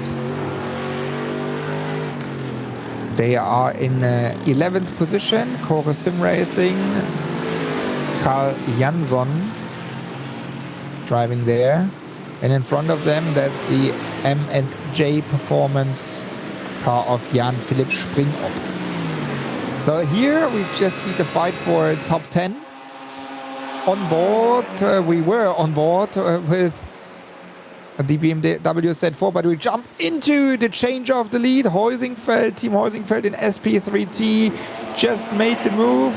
Marcel T just made the move against Sim RC, Jürgen Frank and Lars Bohl.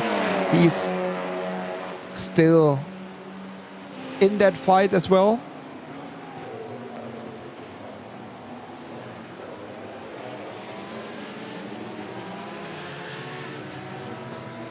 And again, back into lead, Jürgen Frank. So it's always what we see in the SP3T class, a back and forth with the changes in the lead.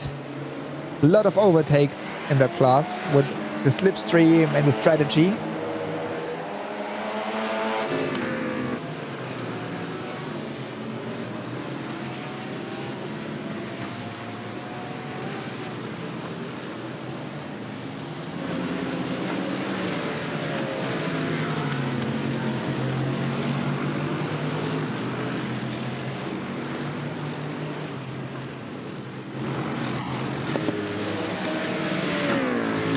And I was not wrong. No, we had another pit stop already. As I can see, Rainer Talva took over the car from Laurin Heinrich. They are now only in 5th position. Just jumping a little bit from the fight here, 10th, 11th and 12th position. As Danny Giusa gained and lost a position, so stood in 11th as the Core Sim Racing, the driver Carl Jansson passed him, and both of them passed Jan-Philipp Springop. But also it's important to see what's going on. Rainer Talva, as I said, just took over the car from Laurin Heinrich. And so let's see how that continues. Yeah, Sebastian Schmalenbach, HNR Team Urano. Here, right behind the Schnitzelalm Racing car of J-Mo Hertling. That's all about the 6th and 7th position, passing the Core Sim Racing car of Pascal Stix.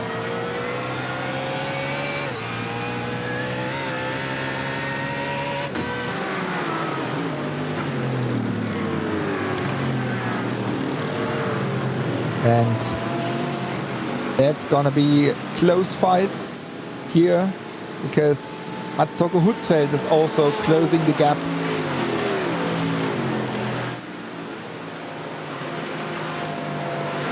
To Hertling and Schmalenbach.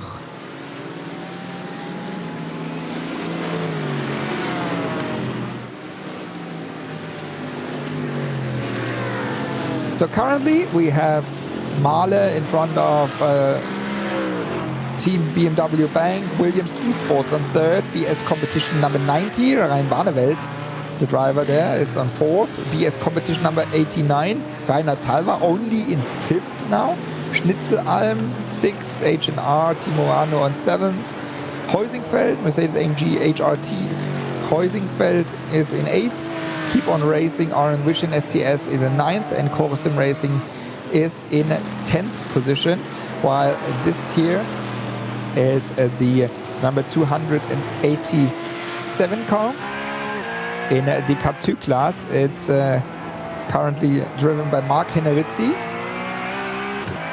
They are in 8th in the Cup 2 class. Deutsche Payment at Race Union is the team. Going through Flansgarten here and just listening to the car a little bit.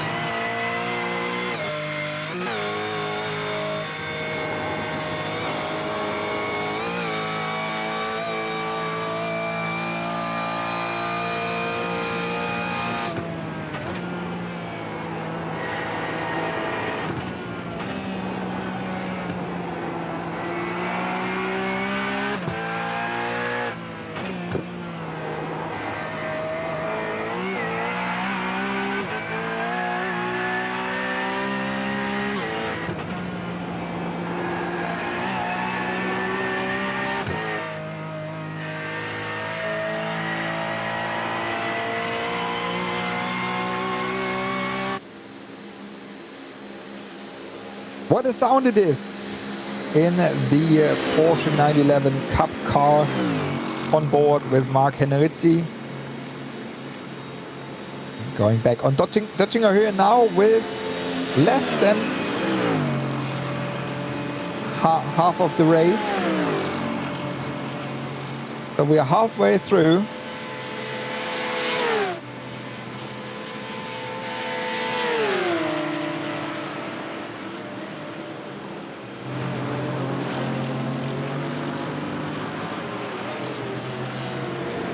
And we can see Mark Henrici here sharing the car with Alex Autumn.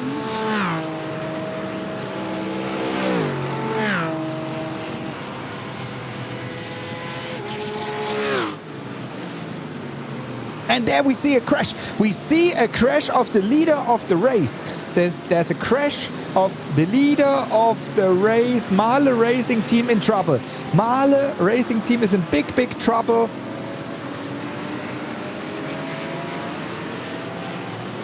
And what happened there? They were facing in wrong direction on the start and finish straight, and here we have the replay going out of the pit lane. Oh no. Oh no, oh no.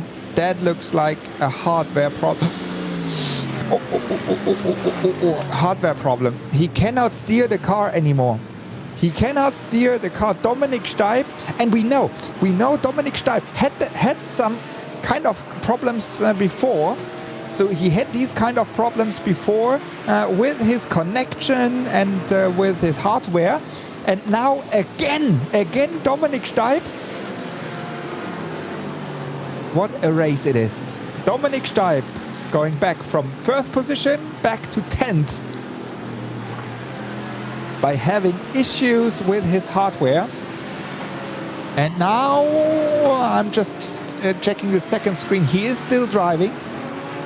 He is driving, but he lost just too many positions, and the fight in front there is just too close, as we have the new leader Kai Kaschube from Team BMW Bank in front of Williams Esports, Alex Arana sharing the car there now.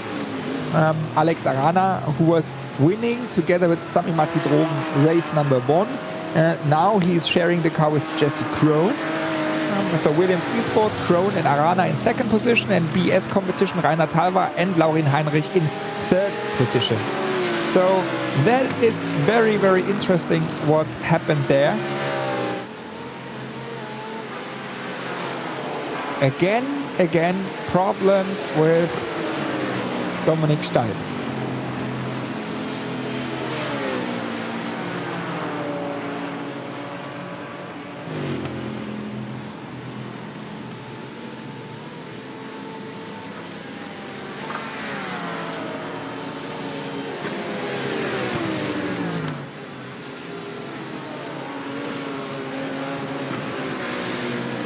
And we are still here on the Deutsche Payment car by Race Union, Mark Henrici.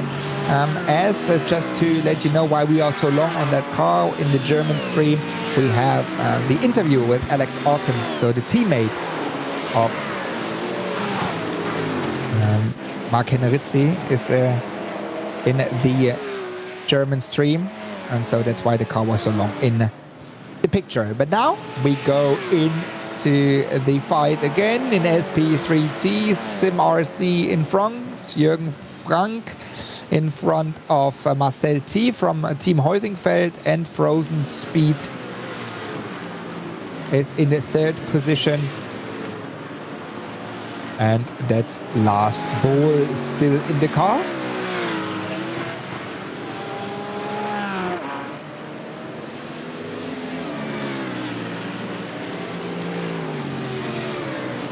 Here we see them. And right in between, there are some cup cars lapping the top three. That is the chance again for Bohl to close the gap to T and to Frank.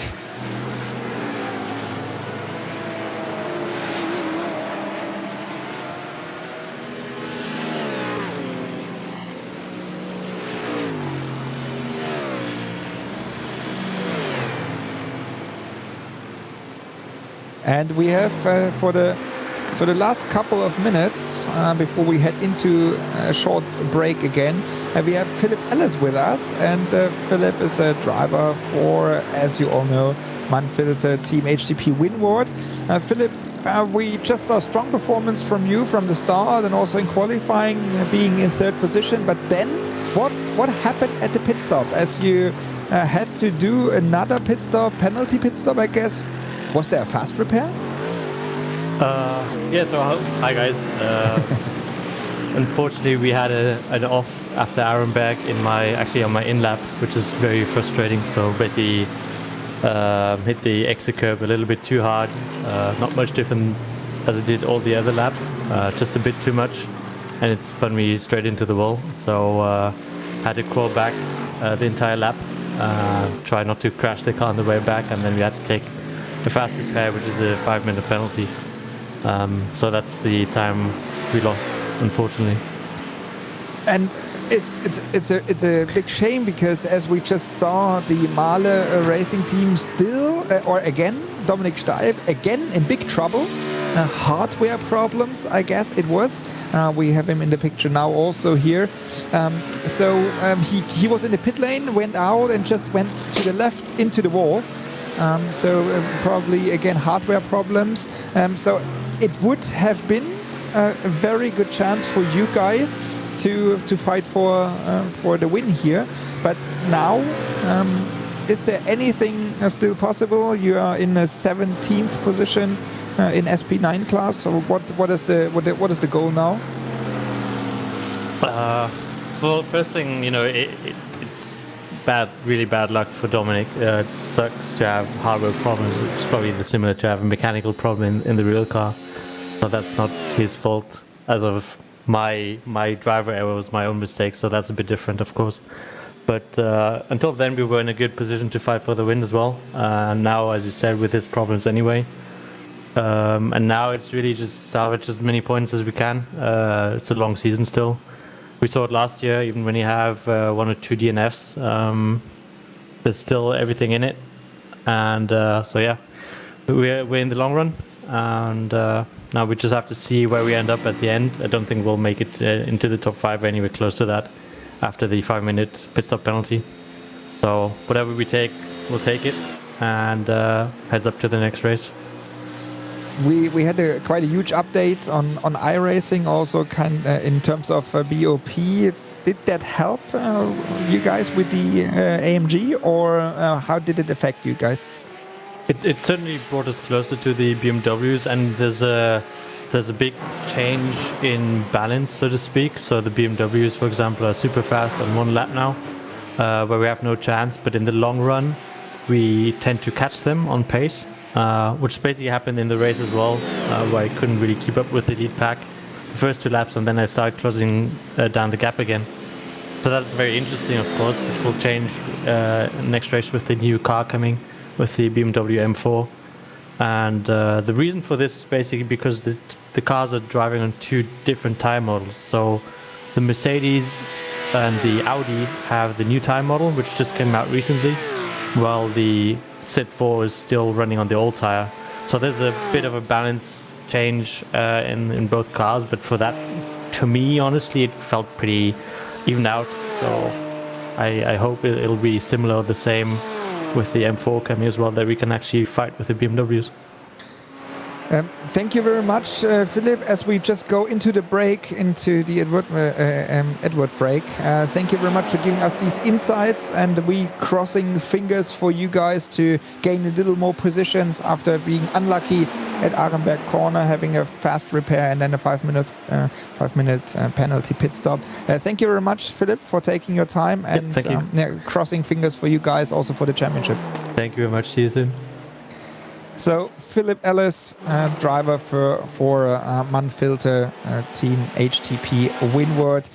Unlucky there, and not unlucky you, because we take a short break now and coming back for the last stint of the race, going into the final hour. Before then we switch, or we go now into the break before we switch into the final last hour. So see you soon, or see you in a couple minutes here at the MAHLE 3-hour race at the digital Nürburgring Endurance Series. So you see in the split screen, it's gonna be very interesting to go there.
And here we are back again at the MAHLE 3-hour race at the digital Nürburgring Endurance Series, powered by Goodyear. And we are currently on board with the VS Racing Esports Black car in the SP10. So it's the Porsche Cayman GT4 Club Sport.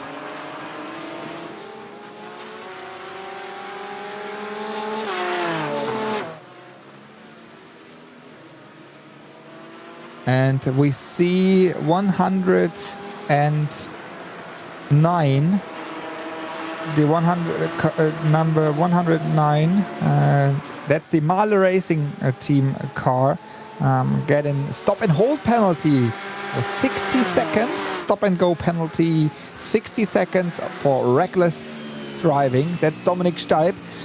Most probably that's because of the move he made on the start and finish when he just went back or reverse on the start and finish straight while having the issues with the hardware.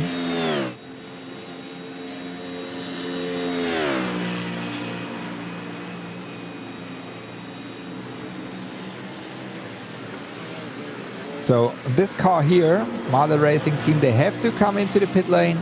They have to do a pit stop. Our stop and hold penalty for 60 seconds. So that means they will lose again a lot of positions as Dominic Steib. He fell back to 10th position, is now back to 7th. And we see M&J Performance and also Mercedes-AMG Team HRT AM Solution, Florian Denzler, coming into the pit lane. Having their pit stop. Schnitzelalm in the 2nd position currently. But as Team BMW Bank, Kai Kashuba had the 2nd pit stop, as well as BS competition number 90 and Williams Esport. André Böttcher is the driver there. So now everybody's coming into pit lane, having their 2nd pit stop in SP9 class. And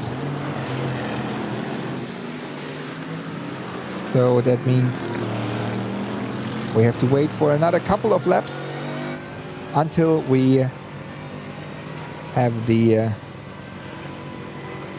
ranking. And we see there Marcel Marcevic in a Portimao having fun in the pit lane. Oh, we see the cars there going out for another run, the real cars, and on board with Jamo Hertling being in 2nd position, so they can be quite happy. Here they go. Schnitzelalm Racing in the wet, as I see it right, the wet Portimao.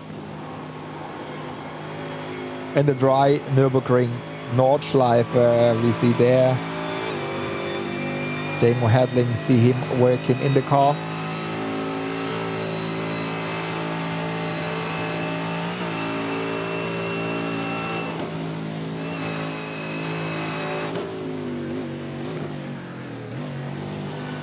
Braking for Arenberg, corner here.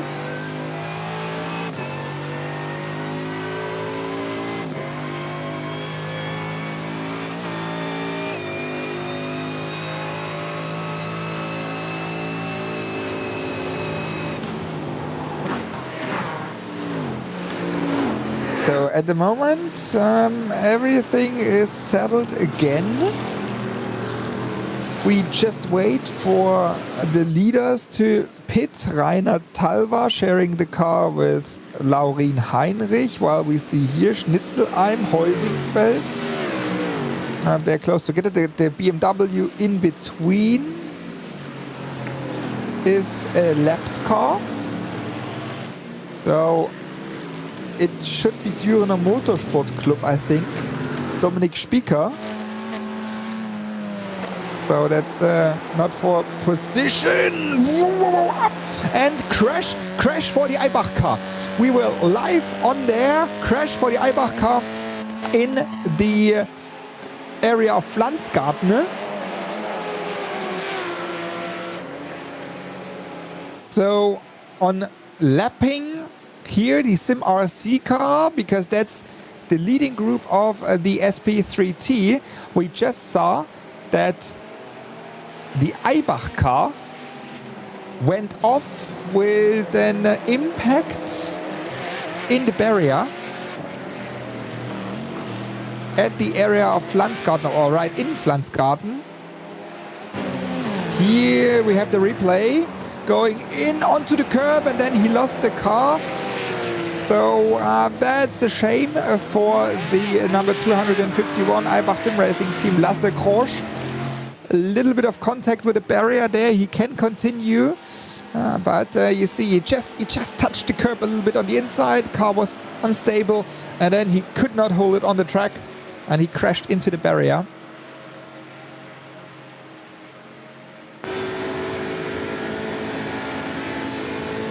And back on board with Jürgen Frank. SB3T is the class. Audi RS3 LMS is the car. Here we see Marcel T following him.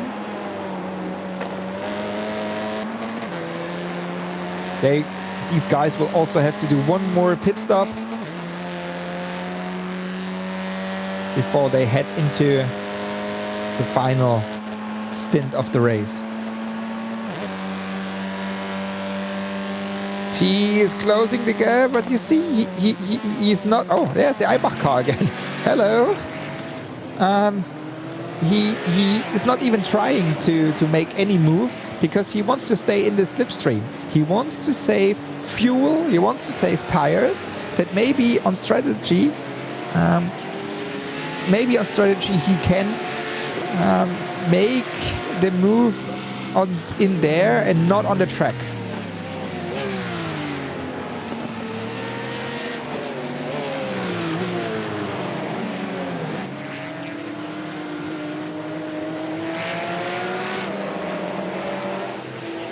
Eibach car, Eibach Sim Racing team. That's the one having the small contact with the barrier. Lasse Krosch, we see him here.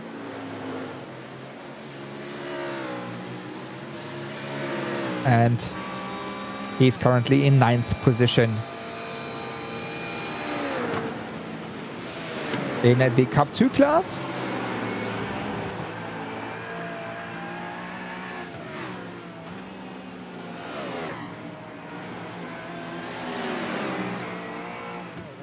That's how it looks when you sit in your simulator, in your rig,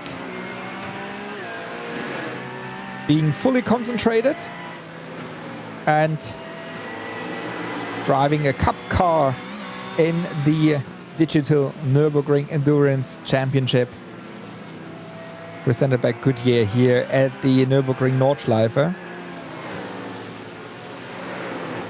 All these guys, they are full in race mode in the tunnel.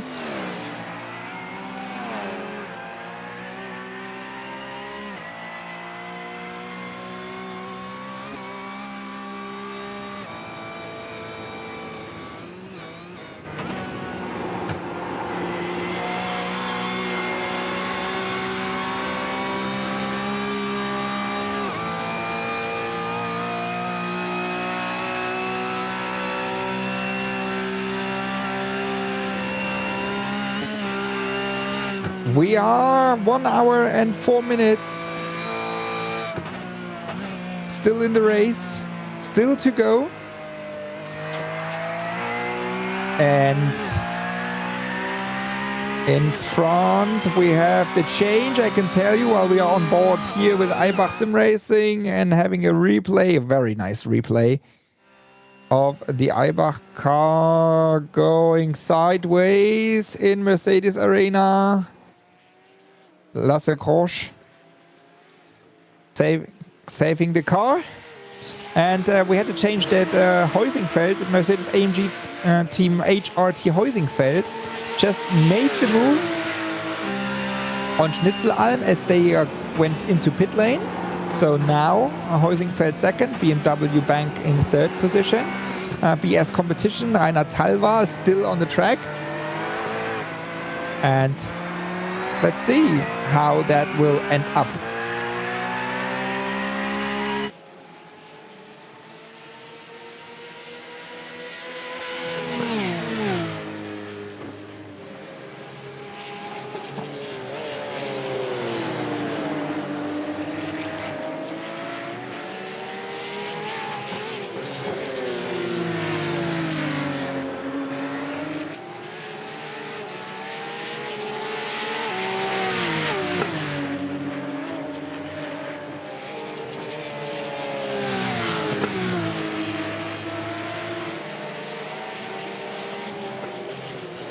Having a look into Cup 2 class. Now, as third position, the team BMW Bank.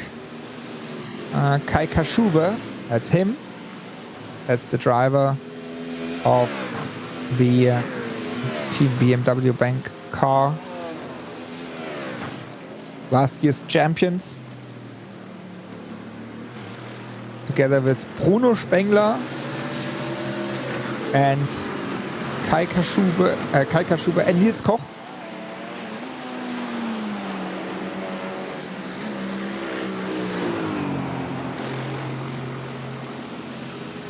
Fully concentrated in his simulator, in his rig.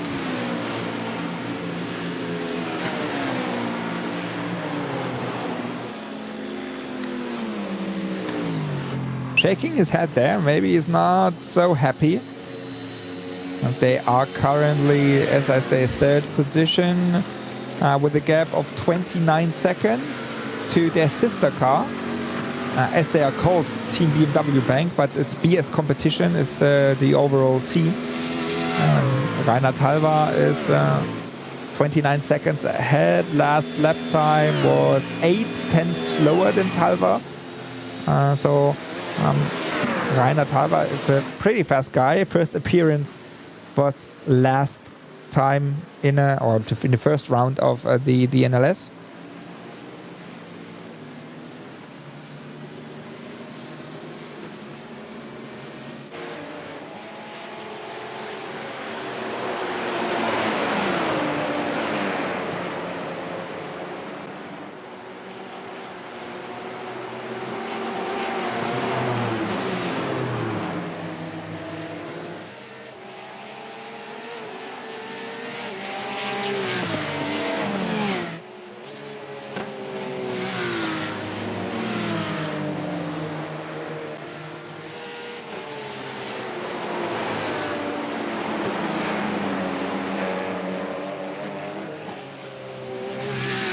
And that's the fight from the first lap on.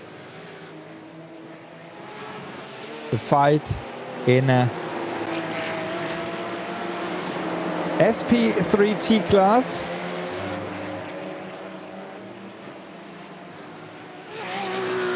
We have SimRC leading the race, or leading the class here in front of Team Heusingfeld and Frozen Speed Full Send.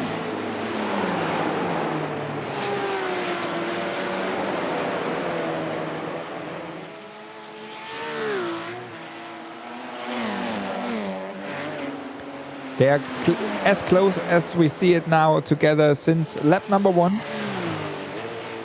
And that's with now less than 1 hour to go. It's gonna be a very tough final stage.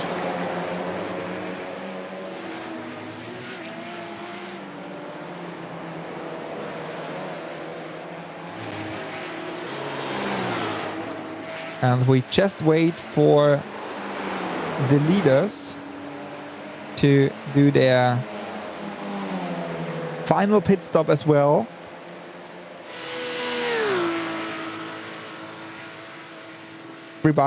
Everybody's coming now into the pit lane as having their last pit stop, their final pit stop.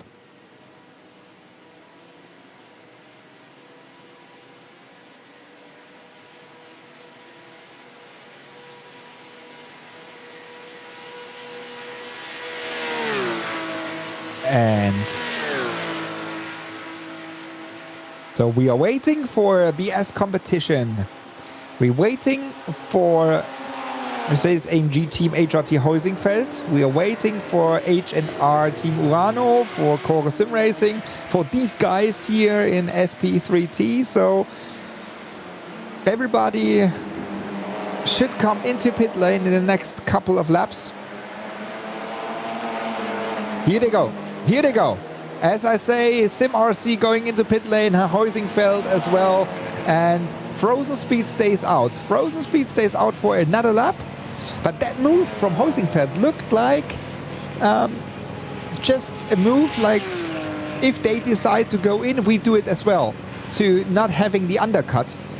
So it looked like they just moved because the other car just moved. Car goes up.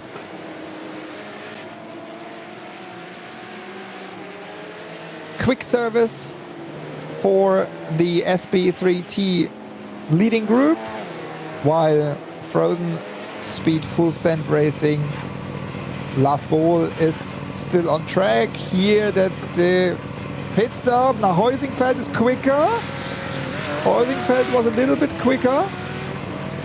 Cars on the tires and they go on. No, still Sim RC in front of Heusingfeld, and now it's just up to Felix Luding and Patrick Kubinci.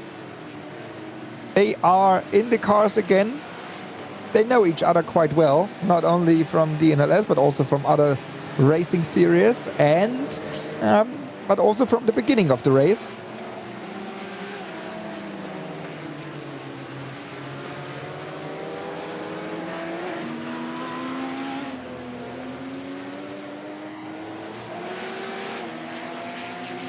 And now they are fighting the last 56 minutes and 30 seconds for the win, the victory in their SP3T class. That's the leader. Rainer Talva pitting now.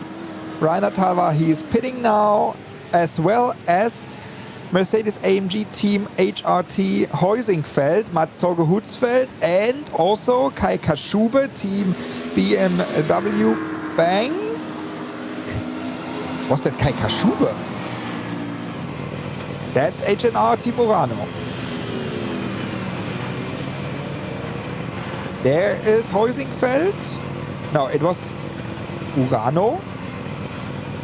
And correct. Team BMW Bank is also once again in the pit lane. I didn't really expect that. They have to go. Okay. But anyways. We have now Jan Sendkowski in the Heusingfeld car. We have Laurin Heinrich back in the car for BS competition. And we have Nils Koch in the BMW Bank car. So that's Laurin Heinrich. Currently in third position.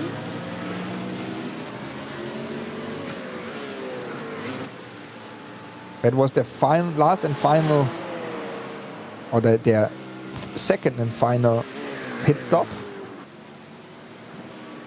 While we see Team RSO in a third position in SP10.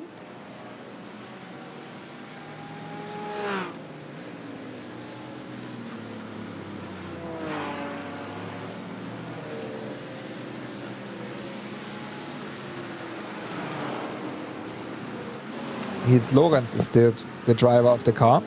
And here we have H&R in the split screen, as well as BS competition number 90 car. Rein Barneveld was the driver, and now it's Beitske Visser. Beitske Visser is the driver. Our woman, our female driver in the number 90 BS competition car. Oh, she's also experienced now in sim racing. Started with that quite from the beginning, and now doing quite a lot of stuff. While we have here AM Solution, Florian Denzler is still in the car in that one, in the AM Solution car. That's M&J Performance. Jan-Philipp Springop still in the car, while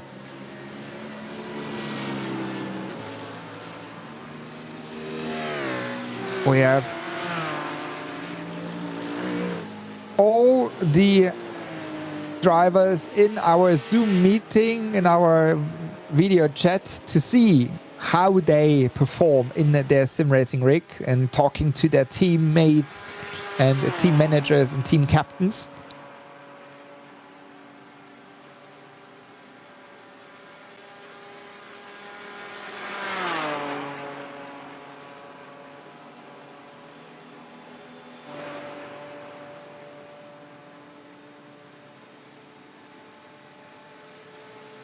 So,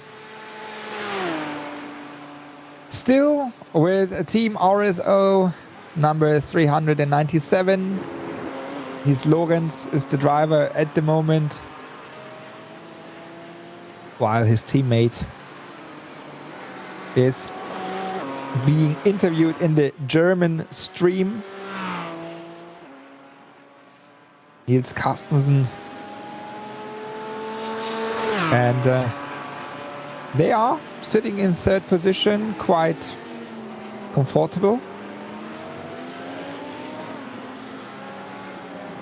Now they're in second position. Yes, because Unici Scuderia, Manuel Weibel was in the pit lane. We see him just behind. 2.5 seconds. It's the gap now. And Marius Golombek, as he mentioned to us before, he is back in the car, in the Core Sim Racing GT4 car.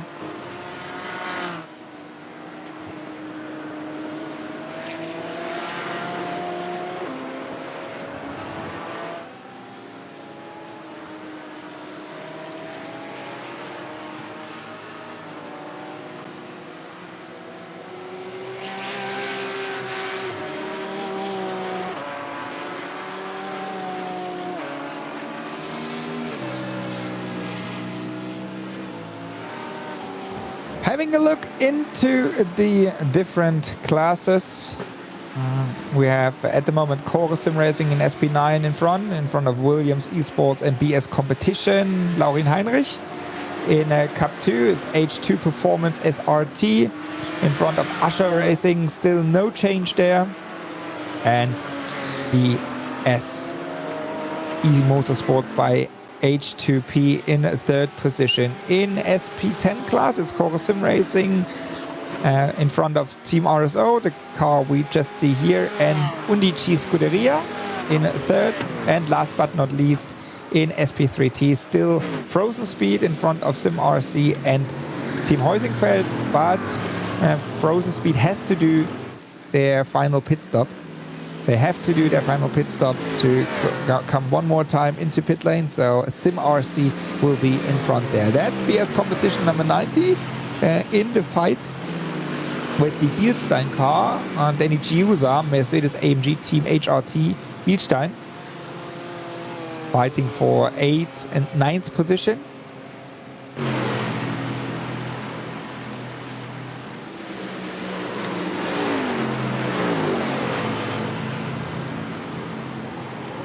And while we see Danny Giusa with a big mistake, big mistake by Danny Giusa in Moot Corner.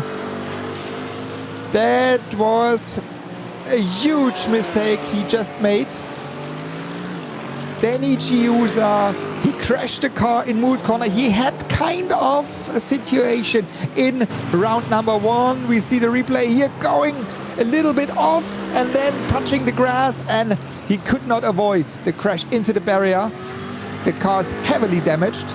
When you have a look to the front and then he tries to get the car back on track, crashed into the barrier, reversed once again. What a shame, he's sharing the car with Maru Engel. And what a shame for Danny Giusa, while we see it here once again going out. There's a little bump. And then he just went wide and could not hold it. Full on the brakes. And Beitske Visser was just lucky not to crash into Danny Giusa. there. So unlucky once again. Number 4, Mercedes-AMG Team HRT Bielstein. The teammate of this car, or the sister car, is the Mercedes-AMG Team HRT Heusingfeld, and Adam Christodoulou, who was the qualifying driver and also the driver of the start. Adam, welcome, first of all, here. Thank you. And it's not looking too bad for you guys, as you are currently in 4th position. Core Sim Racing still have to do their pit stop. They're leading currently, and so it's running well. Yeah, it's going all right. So we're just trying to do some number crunching now to actually figure out who is where. It looks like BS Competition, us, and one of the other BMWs are all on exactly the same strategy. It's just core. We're trying to figure out where they're going to filter in. In fact, they've just pitted now, so we're just waiting to see where they're going to come out. Yeah, in fact, I'm on board with them, just watching them. It is quite interesting to see Core Sim Racing is coming into pit lane now. They're just pitting. So Sindre Setzas is in the pit lane now, so that will make you going into 3rd position. But what is the key? What was the key? Because you did it like you guys did it kind of undercover to go to the front there. But what was the key to go up there? It's been tough. Like, in fact, Core's just left the pit, so I'm just trying to figure out. Yeah, second position. No, that's good. Yeah, so we 22 cleared them, which seconds. is good. So, I don't know. We had an idea with our strategy, honestly, with the changes that have happened with iRacing the last week or so. We were a bit unsure how we're going to do tyre degradation. We've been working a lot on the setup this week.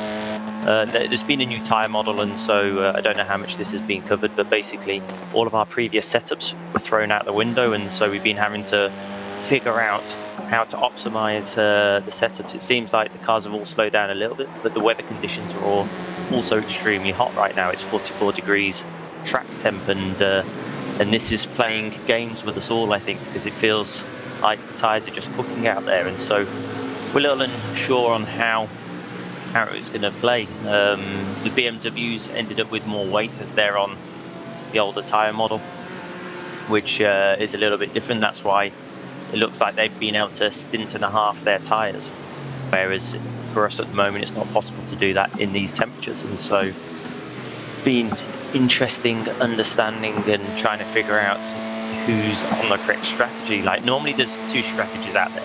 You either 2-stop or you 3-stop, whereas actually for this race people have been doing a 3-stop strategy with only 1 tyre change, or 2 with 2, and it's been a complete mess. So we've been trying to figure out roughly where everyone is. We're as you said, it looks like we might be in P2 right now, so we just need to make sure that we can get to the end of the race as well, because the other thing was, will we get an extra lap in this race or not, and have we put enough fuel on? So we've sort of gambled. I think we've made the correct decision. So we'll find out, I suppose, with about a minute to go towards the end of the race, whether we're going to be splashing and dashing or not. You just mentioned that the whole week long you were working on new setups, as iRacing had a huge update and some patches, and also BOP changed in the DNLS as well. Take us with you in such a week. How much time how much effort put you in there doing the setup with your team? I mean, Jan Zentkowski, Mats Togo Hutzfeld, they are really strong in that. So how is a week going on?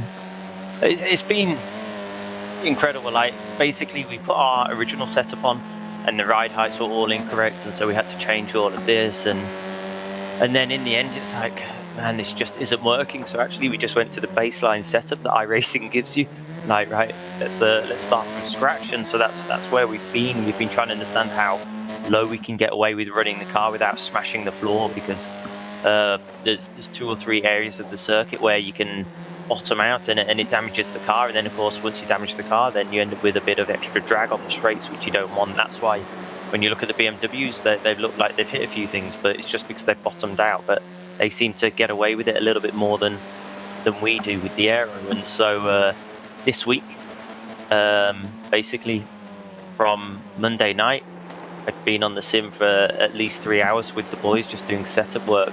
The only night that I had off was actually last night. I was just like, if I continue, I'm going to burn out. So I took a night off just to make sure that I still have a girlfriend at the end of the week as well.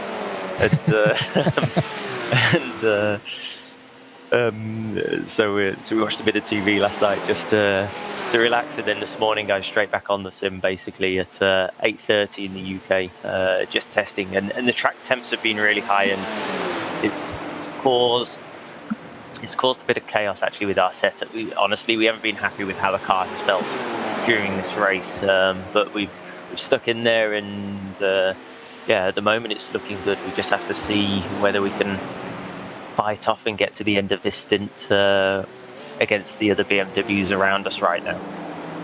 And when you do that kind of setup work, is it just going into the simulation driving, or do you use also software to analyze? And because in iRacing it's quite huge, because you can get all the data out of the dampers and engines and drivers and so on.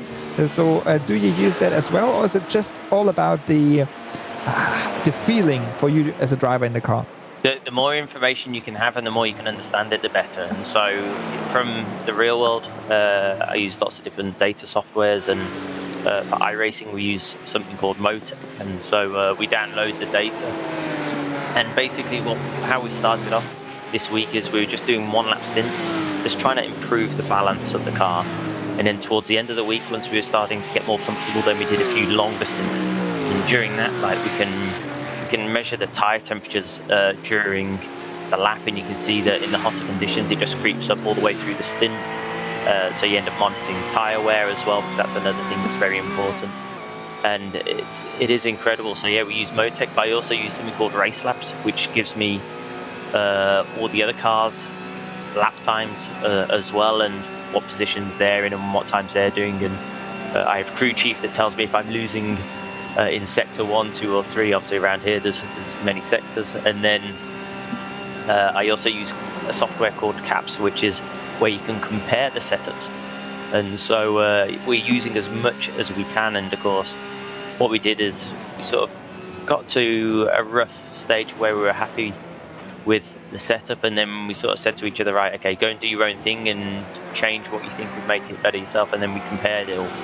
And this is how we got to the setup that we're running today. But we made, halfway through the week, we made a massive step, and it transformed the car. Like, honestly, at the start of the week I was scratching my head thinking, oh no, this is not going to be good at all. I just, from the times that we used to do, I was thinking that I'm really going to struggle. And at the start of the race I felt quite good, and then lap 2, 3 was looking good, and then the temperature in the track just went up, and I seemed to just make a few little mistakes, cook the tyres, and honestly I wasn't happy with how the end of my stint went. But at first I was thinking it's me overdriving it or something, but it actually looks like Matt's struggled a little bit towards the end of the stint, and I suppose it's I started doubting myself, and I was thinking, God, what am I doing? Why am I making these mistakes or losing time? But actually I think it's just the track conditions are so hot that everyone's suffering. So in the end it's actually looking better now. I think the final pit stops are cycling through. It's looking pretty good. We are now under 40 minutes to go, and you are second, or you and your team, you are second in the overall standings and in the SP9 category. So yep. We're crossing fingers for you guys, Adam. Thank you very much. Adam Christodoulou, and thank you very much for giving us these very detailed insights and in how to develop a setup in iRacing or here for the DNLS. So thank you very much, Adam. Thank you very much. And we just have in split screen that Koch Sim Racing just passed the BMW Bank car of Niels Koch. So it's gonna be an interesting fight with you guys probably. Continue to fight between themselves. That would be nice for them. 6.5 seconds to your car. So thank you very much, Adam, and best of luck to you. Thank you very much. Cheers. Thank you. Cheers. And we just swap drivers. We just do the quick change, and it's a change in within the team. Adam Christodoulou just left, and Mauro Engel, he just joined us. Welcome, Mauro, here. And Mauro, how was your qualifying and how was your first in? Because you were the start driver. How was it?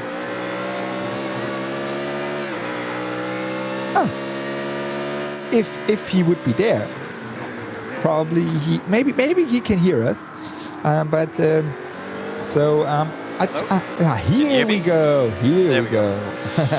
Mauro, I just ask how was your qualifying and your first stint, because I mean it was a couple of days ago since you made your first appearance in the sim racing, but I saw on your Instagram and whatever you were practicing quite a lot, right?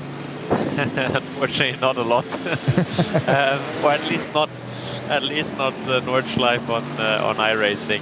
We played a little bit with my teammate Vince. I mean, it was fun. It was good. It was an experience.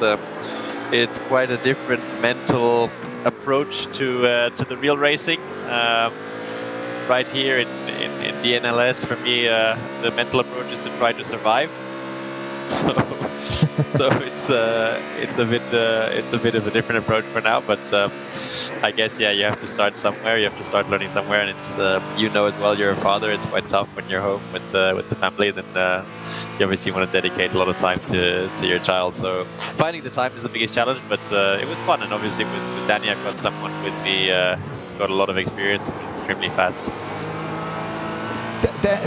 Danny just had a big moment and unfortunately crashed in Moot Corner. So he went into the barrier, unfortunately, because he went with the right hand side onto the grass, just lost the car. But I know you guys were practicing together. How does it look like if a Mauro Engel, how many races did you do? I just read it. 34, 5? This year? Yes. Yeah, something like that. Yeah. It's quite a lot of races, obviously, and it's a fantastic position to be in. But when you do like 30 whatever races in real racing, and then Danny Giusa told me I cannot participate in another race because I have to practice with my teammate. He didn't tell me who it is, but I know I knew that's you. But how does that feel when such a pro is teaching you racing in sim racing?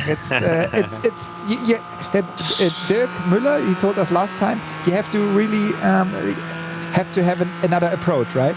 Yeah, for sure. I mean, if you drive everything the way you're used to driving the real car, you know it yourself as well. It's unfortunately not very fast. So there's a lot of learning to do. And to understand, especially the tricks that you need to understand from sim racing and how to extract speed. And obviously, it's a big learning process. So you never stop learning, and so it's great to have some advice from these guys that are so quick. Before we head into our short break, one last question, Mauro. Will it be the only appearance, or will there be some more of you in the DNLS? Let's see. I mean, I would be interested to do some more, but also that's the only way to get better, I think. So let's see how it goes. I don't exactly know when the next one is, but I believe I heard it was in January. So let's see. I have obviously a bit of a break until the next race, so maybe I can continue to improve and then race again and be a little bit more competitive. Ganz kurz. Ich will sehen, glaube ich schon, ja, wir sind schon in der Werbung. Alles gut. Alles gut. Alles gut? Mauro?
And we are back at the MAHLE 3-hour race of the digital Nürburgring Endurance Series presented by Goodyear. And we just before the break, we had Mauro Engel here in interview, giving us some insights as he had his second race in the championship. In the first season, his first appearance, now his second. And so it's interesting how they feel and how they approach. Also, Adam Christodoulou giving his insights because he is in a much more professional approach in there, analyzing data and so on. But coming back to the racing, we see here the fight for third position. The team BMW Bank with the driver Nils Koch here in a picture is at the rear bumper of Core Sim Racing, Sindre Setsas. We just saw a couple laps ago the overtake of both. And in second position, it's Mercedes-AMG Team HRT Heusingfeld with Jan Zentkowski, and leading the race is Laurin Heinrich for BS competition. So it's a BMW Z4 GT3, then Mercedes-AMG GT3, BMW. So there's one AMG also. Adam Christodoulou told us in terms of strategy, they just made it in between there. And here we can see them. We can see the Heusingfeld AMG overtaking, now lapping the BS Hype SP10 car. And that's the second position car in Cup 2, Usher Racing. Usher himself did the first stint in the beginning of the race. And now Martin Usher is again in the car. And that's the leader, Marius Golombek for Core Sim Racing in SP10 in front of Team RSO. In second position, and Udici Scuderia in third position. So Golombek and then Nils Lorenz and Manuel Weibel are the drivers. And last but not least, we also have Class SP3T. And there it's still SimRC, Felix Luding in front of Team Heusingfeld, Patrick Kubinci, and Frozen Speed, Full Send Racing, Steen Ledger. Since we have that from the beginning of the race, while Ledger has to leave a little more gap to these two guys. It's about 4 seconds gap now. That's first and second position here, and then 4 seconds gap to third Ledger. We are on board with Patrick Kubinci and can see in front of him that was Felix Luding from SimRC.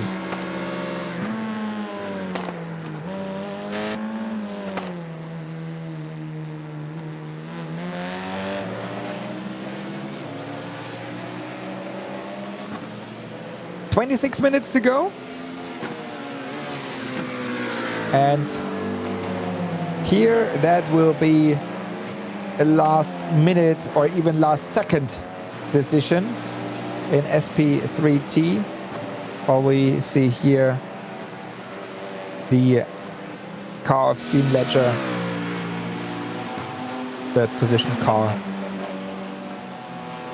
Maybe can gain a little more because of the fight of SimRC and Team Heusingfeld.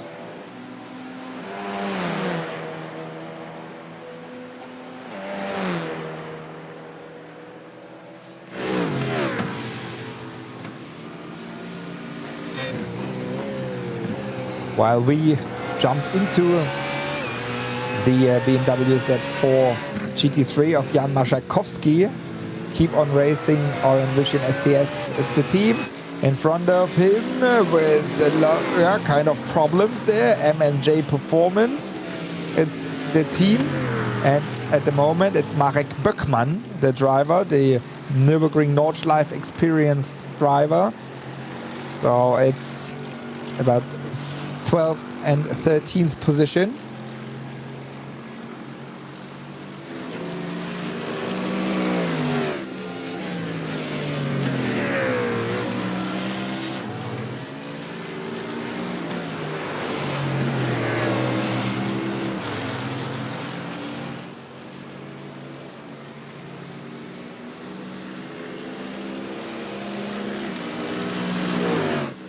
First of all, it's important when you have your first attempt here in the DNLS, making no mistakes. Then you will have a good result in the end. And that's the goal for Böckmann and Springop in the M&J Performance AMG GT3. While defending here against the Keep On Racing Orange Vision BMW in front of Mood Corner. And Maszakowski makes the move. Maszakowski now in 12th position and Böckmann back to 13.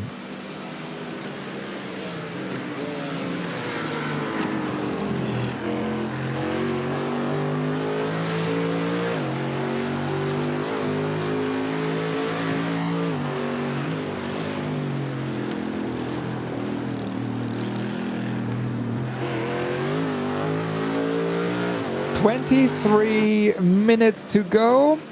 Having a look on the second screen, the leader just crossed the finish line.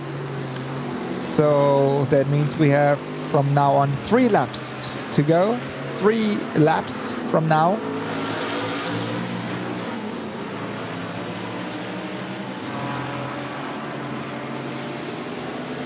And that's the fight. Nils Koch and Sindre Setzers for the podium. While in the background we see Daniel Pastor from H&R Team Murano in 5th position. MAHLE Racing Team, they was for a long time leading the race in 9th position after hardware problems of Dominik Steib. Matti Trogen is now the driver again in the car after they having also for reckless driving having had a penalty. Why? There was a little crash. The Cup Porsche went into the pit lane and Niels Koch didn't expect that, had to brake and Setzers crashed into Niels Koch.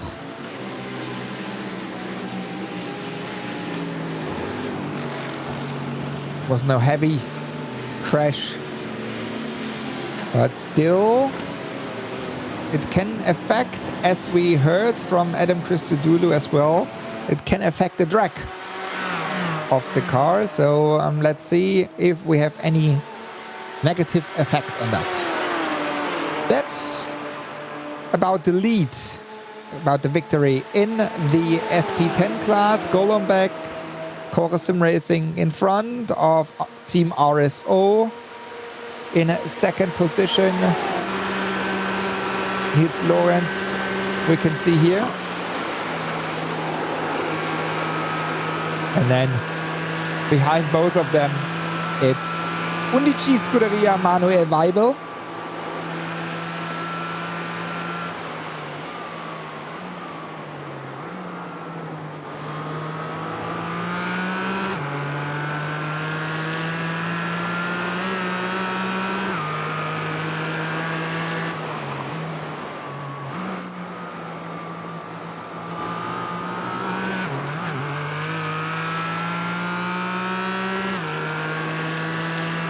All three are very close together.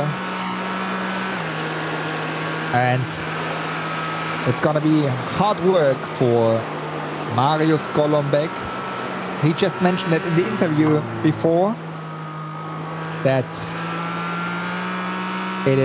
it will be a tough fight in the end, as exactly these three cars are same level.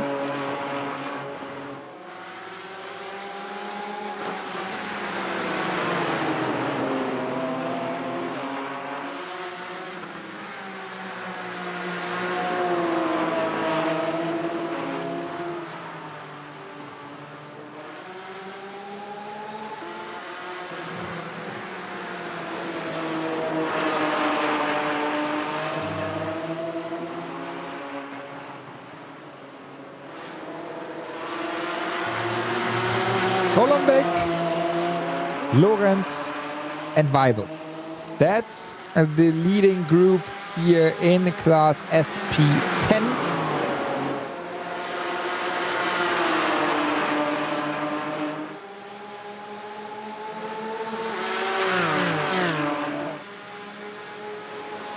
And Golombek is defending in his orange and white Porsche Cayman GT4 Club Sport.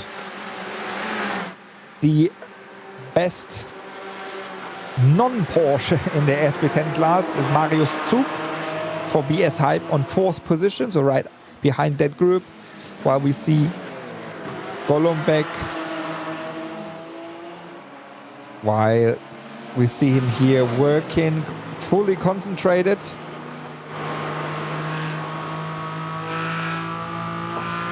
And knowing exactly, talking to his teammates, Pascal Stix, knowing exactly what's going on, because now Lorenz will make the move. Maybe that was what Golombek told them. They will catch me now. Three wide together. He's watching. You see his eyes. You see Golombek's eyes in the middle now. He makes the move behind Weibel. Weibel is now in front. Weibel from 3rd to 1st on one straight, while RSO, Lorenz and Golombek next to each other into Antonius Buche. Whoa, what a move it was. Weibel now leading in front of Golombek and Lorenz. So Untitled Scuderia, Chorus Sim Racing and Team RSO. That's the leading group in SP10. 17 minutes to go.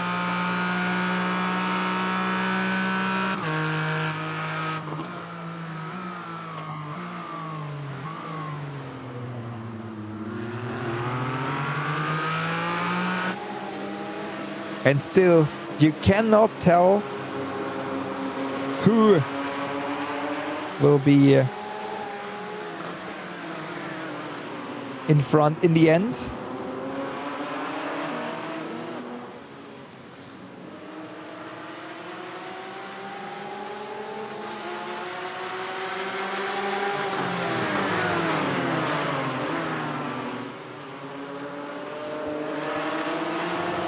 And Golombek is pushing. Golombek is pushing hard. We know from him that he can be not unfair, but an aggressive. So he really knows where to stick his nose in. And so he tries to put even more pressure onto Manuel Weibel. That's the leading group again from SP3T. So both leading groups. Up left corner, that's SP3T, and split screen on the right hand side, that is SP10 leading group.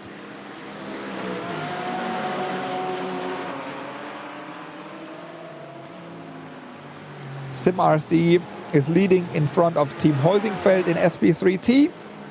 Untitled Scuderia, Chorus Sim Racing in Team RSO is the leading group in SP10.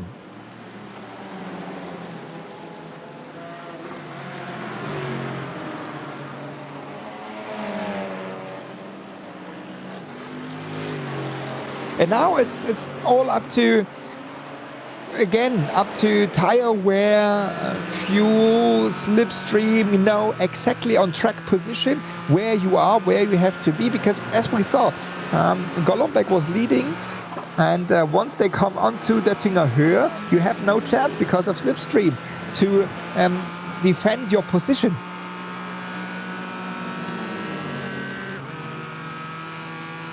So it is very much up to strategy, where to be at what time, to really not to be getting catched in the last lap. So that's why probably such a Golombek, even Weibel and also Lorenz, they don't want to be in front on the Oettinger Höhe, because then you have no chance, you have no slipstream. As we saw Weibel coming from a third position into the lead because of slipstream and so on. So it's that's one thing we really have to focus on and keep an eye on it.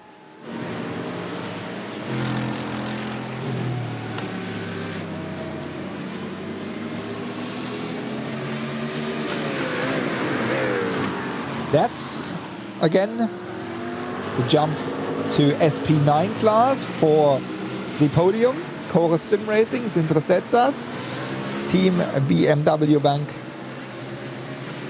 Nils Koch.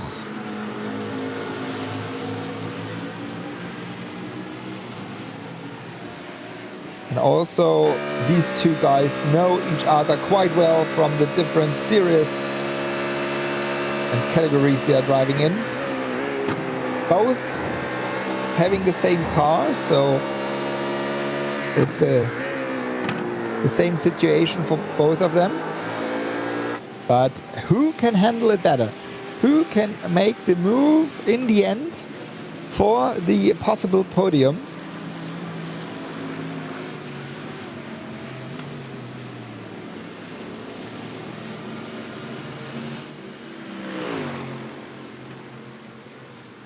While we are here in split screen on Zetsas, we see in the up left corner SP3T, Heusingfeld, Kubinci made the move against Luding. So now Heusingfeld, Kubinci in front of Felix Luding in the SimRC car.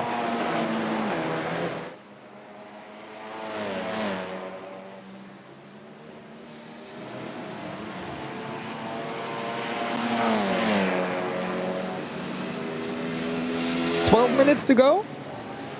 And that means we are in the penultimate lap for the leading group.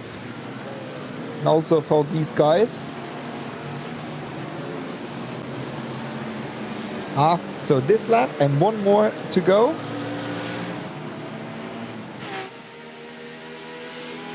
While we have the leader here just lapped the two Cup 2 cars, which is Wolf Motorsport Sim Racing and Eibach Sim Racing team. We can see here fighting for 7th and 8th position. Merlin Mark Wolf and Luca Alpert are the drivers. Wolf in the grey car, while Alpert is in the red Eibach car.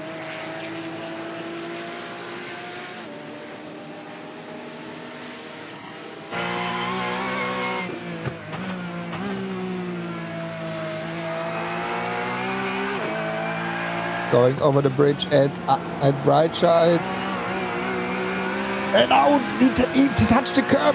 And you could easily see that the car was just jumping to the left-hand side. So he was lucky, Wolf, that he could save it. We saw kind of same situation already, where you can easily lose the car and end in the barrier. And even with the Porsche Cup car, it's like on the real track. It's not so easy with the Porsche 911 Cup car to drive here in the Nordschleife with all the bumps and no ABS system. So it's very, very tricky to drive. Now Albert tries to move and makes it. So Albert did the move on Merlin Mark Wolf. Here we see him. That is Luca Alpert in the Eibach car.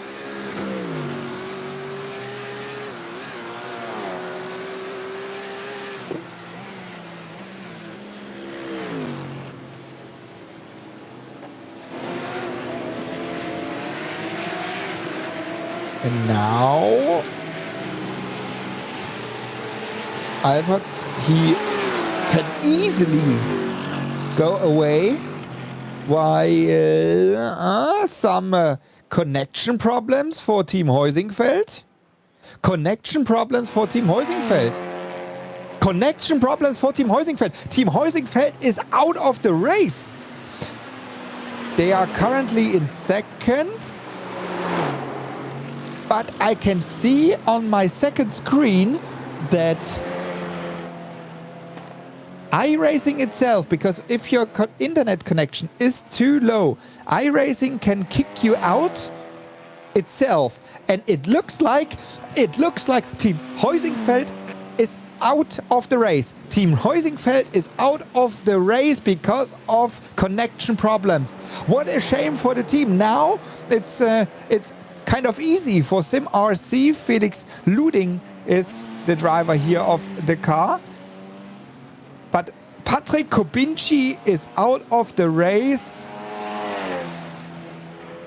and now out of the fight for the victory. What a shame for the team. So now we have Sim RC in first, Frozen Speed in second, and Low Grip Racing will be with Christian Schmitz in third position.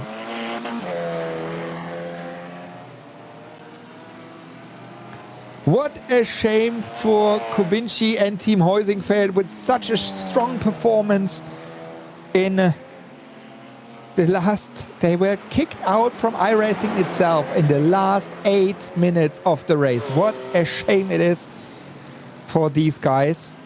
But it's kind of a technical failure you can have.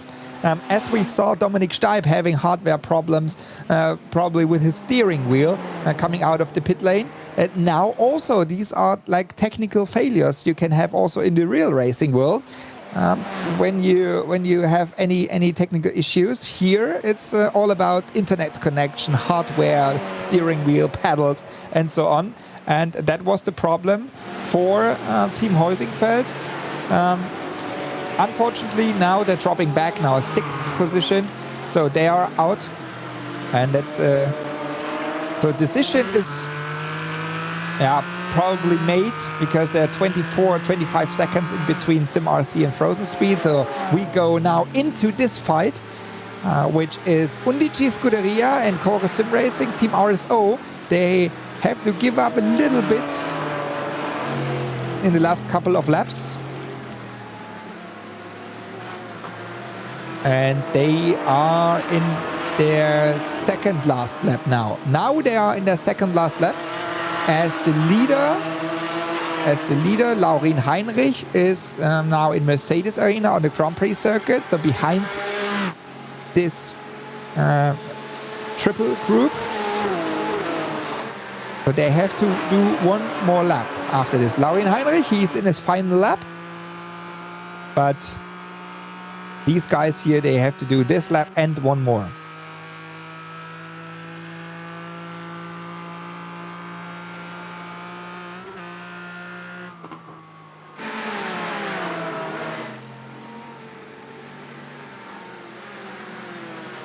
Undici Scuderia, Manuel Weibel in front in the gray car. Behind there, it's in the orange and white car, Marius Golombek, Horus Sim Racing. And behind there in the blue car, that's Team RSO, Nils Lorenz.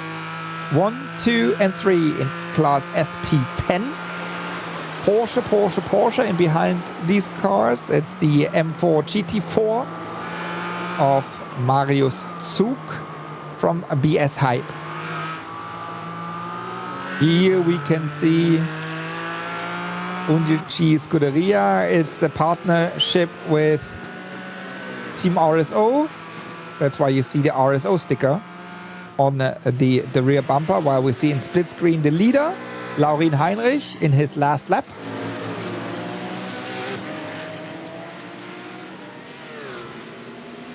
And still here, decision is not made, but Koch just a couple of tenths in front of Core Sim Racing and Sindre. So also here, decision, as I say, is not made yet. While in front, Heinrich, 23 seconds, 29 seconds, so 23 seconds to Heusingfeld, then BMW Bank and Core Sim Racing is another 6 seconds gap. So 1 and 2 seems to be quite settled, but here, third position, it is not.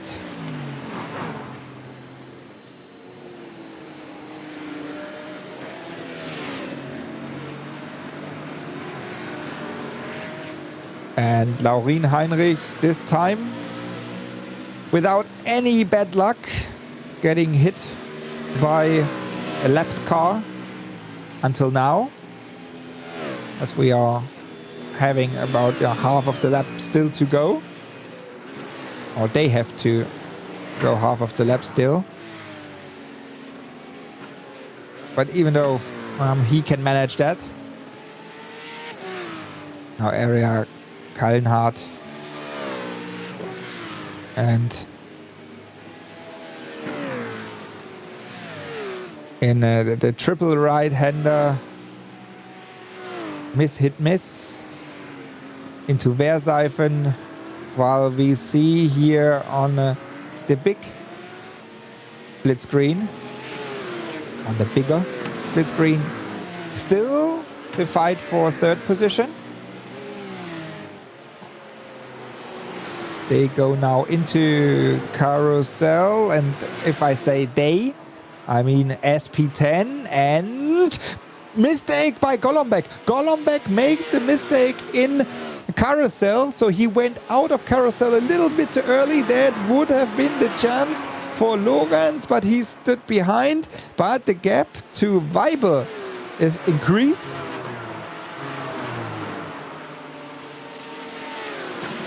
But now Golombek doesn't really focus to put pressure on Weibel. He really has to focus on his mirrors and Lorenz to keep him behind.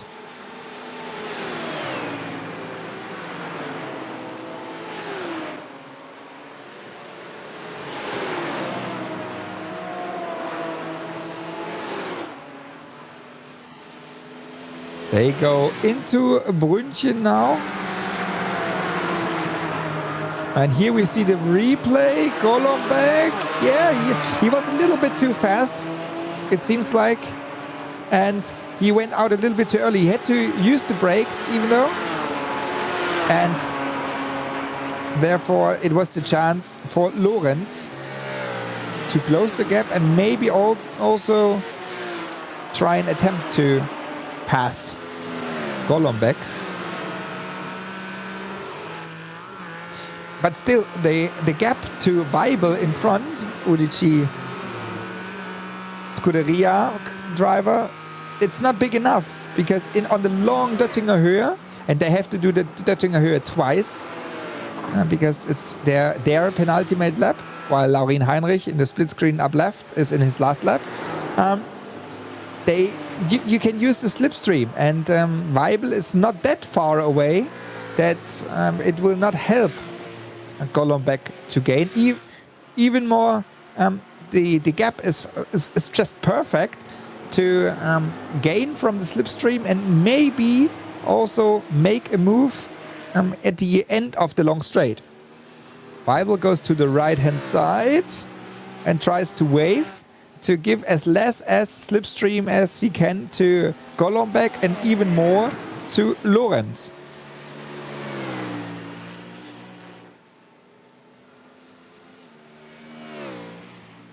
Golombek now on our view right-hand side. Now dropping back to third. But as I say, 2 seconds to go, but they have to go one more lap. They have to do one more lap, so that final lap means final lap for the leader. They have to do one more lap. These guys have to cross the line now and one more time.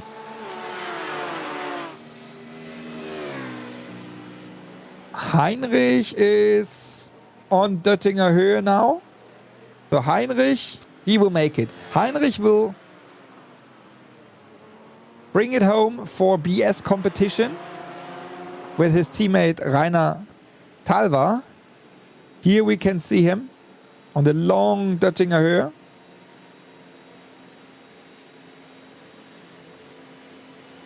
And he brings home the victory and full points, maximum points.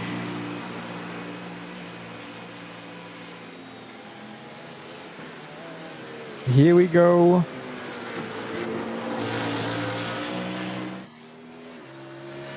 That's the winner of the MAHLE 3-hour race of the Digital Nürburgring Endurance Championship presented by Goodyear. Laurin Heinrich for BS competition together with his teammate Rainer Talva. And I think he's quite happy after that bad luck they had in round number 1 in the first race. Second position, but also they will be quite happy. Mercedes AMG team HRT Heusingfeld. Jan Zenkowski is the driver at the moment, together with his teammates Mats Torge Hutzfeld and Adam Christodoulou. But also behind there, Niels Koch brings it home for Team BMW Bank, together with his teammates Kai Kaschube and Bruno Spengler. Chorus Sim Racing, Sindre Setzers, he's in fourth position, bringing it home in fourth position for his team, and together with Karl Jansson. And then H&R Team Urano, Max Hesse, together with Daniel Pastor. They are the drivers there. So congratulations, but again, what a race it was. Still there are fights going on the track, but hardware problems, internet connection problems, hard fights. So very, very nice to see what these guys showed us in the last 3 hours. On 7th position is BS competition number 90, the new entry, Beitske Fisser. She's the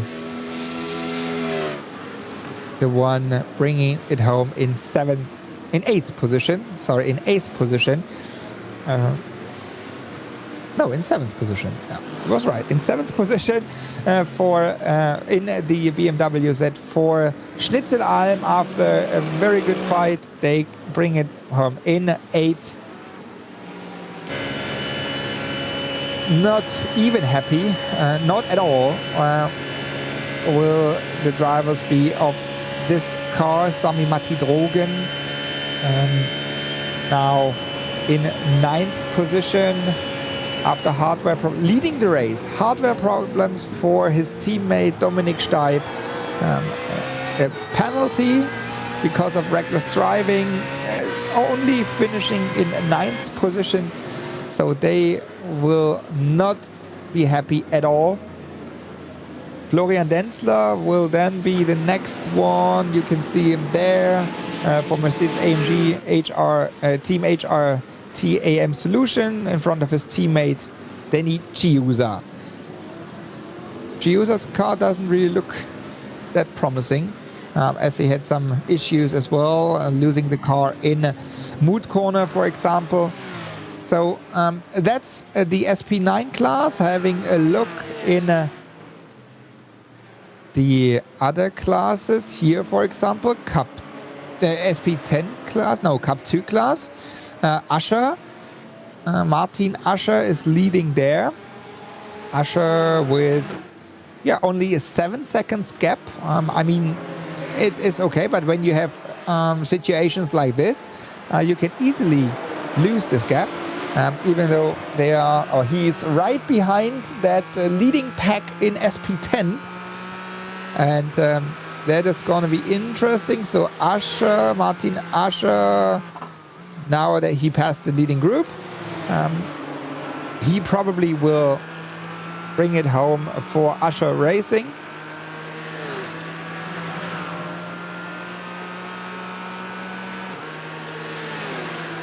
We can see here on board with Manuel Weibel, Undici Scuderia,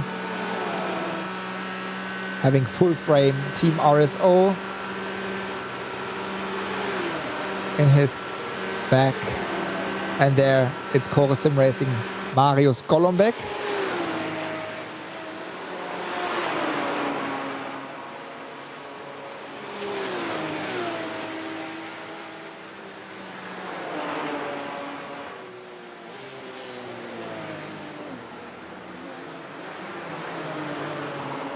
In a class SP3T, I think it should be also quite clear for Sim RC and Frozen Speed. And behind there, low grip racing, it should be all set.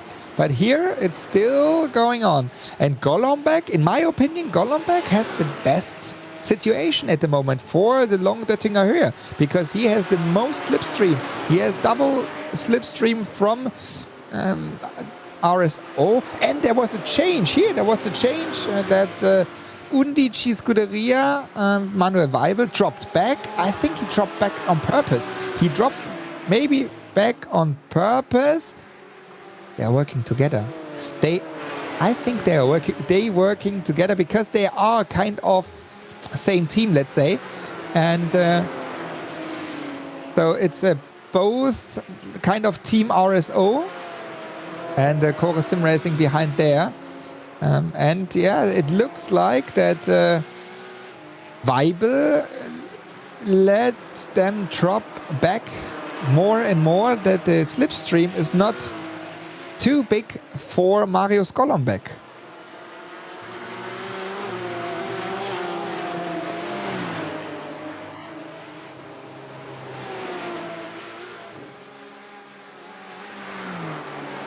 So that will be interesting. Here we have Lorenz, then Weibel, and then Golombek. In split screen we see Martin Usher from Cup 2 class, Usher Racing, Schwalbenschwanz at the moment. Couple more corners to go for him.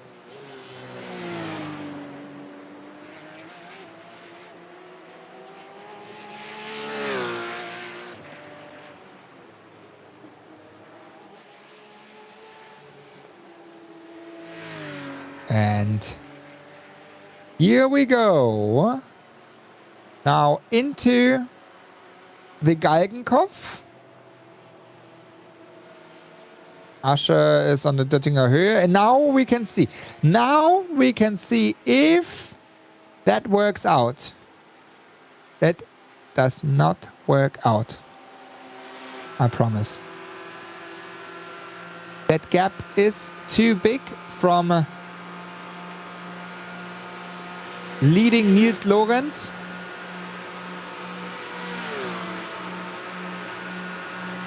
So I guess Weibel dropped back on purpose. On the outer line. What is going on, guys? Oh! What happened to the Cup 2 car? Why did he slow down so much? What a move, and now what a move it will be from Golombek. Maybe in the slipstream is only a couple meters to go, but it will be Lorenz. Nils Lorenz will be the winner in the SP10 in front of Marius Golombek and Manuel Weibel. Marius Zug will be the fourth in SP10. Also congratulations sure to Martin Usher for Usher Racing and his teammate Markus Irak. While we see here the replay, and then the Cup 2 car just slowed down and both left and right hand side passed the car and passed each other as well. Wow, what a move it was. So Martin Usher winning Cup 2 in front of Thomas Asmussen for H2 Performance SRT with his teammate Lukas Lippert. Here, as I said, BS Hype in fourth position. So what a race it was. Also in SB3T, Felix Luding winning in front of Steen Ledger, Frozen Speed and Low Grip Racing Team Christian Schmitz. That's the result. BS Competition winning in front of Mercedes-AMG Team HRT Heusingfeld, Team BMW Bank on a third. So that's the podium. Chorus Sim Racing in fourth, H&R Team Murano, Williams Esport, BS Competition, Schnitzelalm, Mahle, and Mercedes-AMG Team AM Solutions. And that's the top 10 in the SP9 class. What a race from, again, Heinrich and Talva, but also in terms of strategy from Christodoulou, Hutzfeld und Zentkowski. That's the top 10 in SP9, and we will shortly have a look in the other classes as well, as everybody crossed the line now. Everybody went back into the pit lane and has finished the race.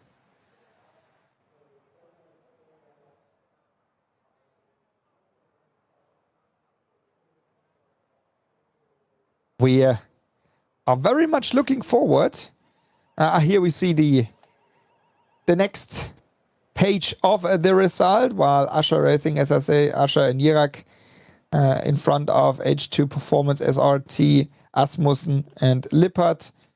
MRS GT Racing at Deutsche Payment on third position. In the Cup 2 class.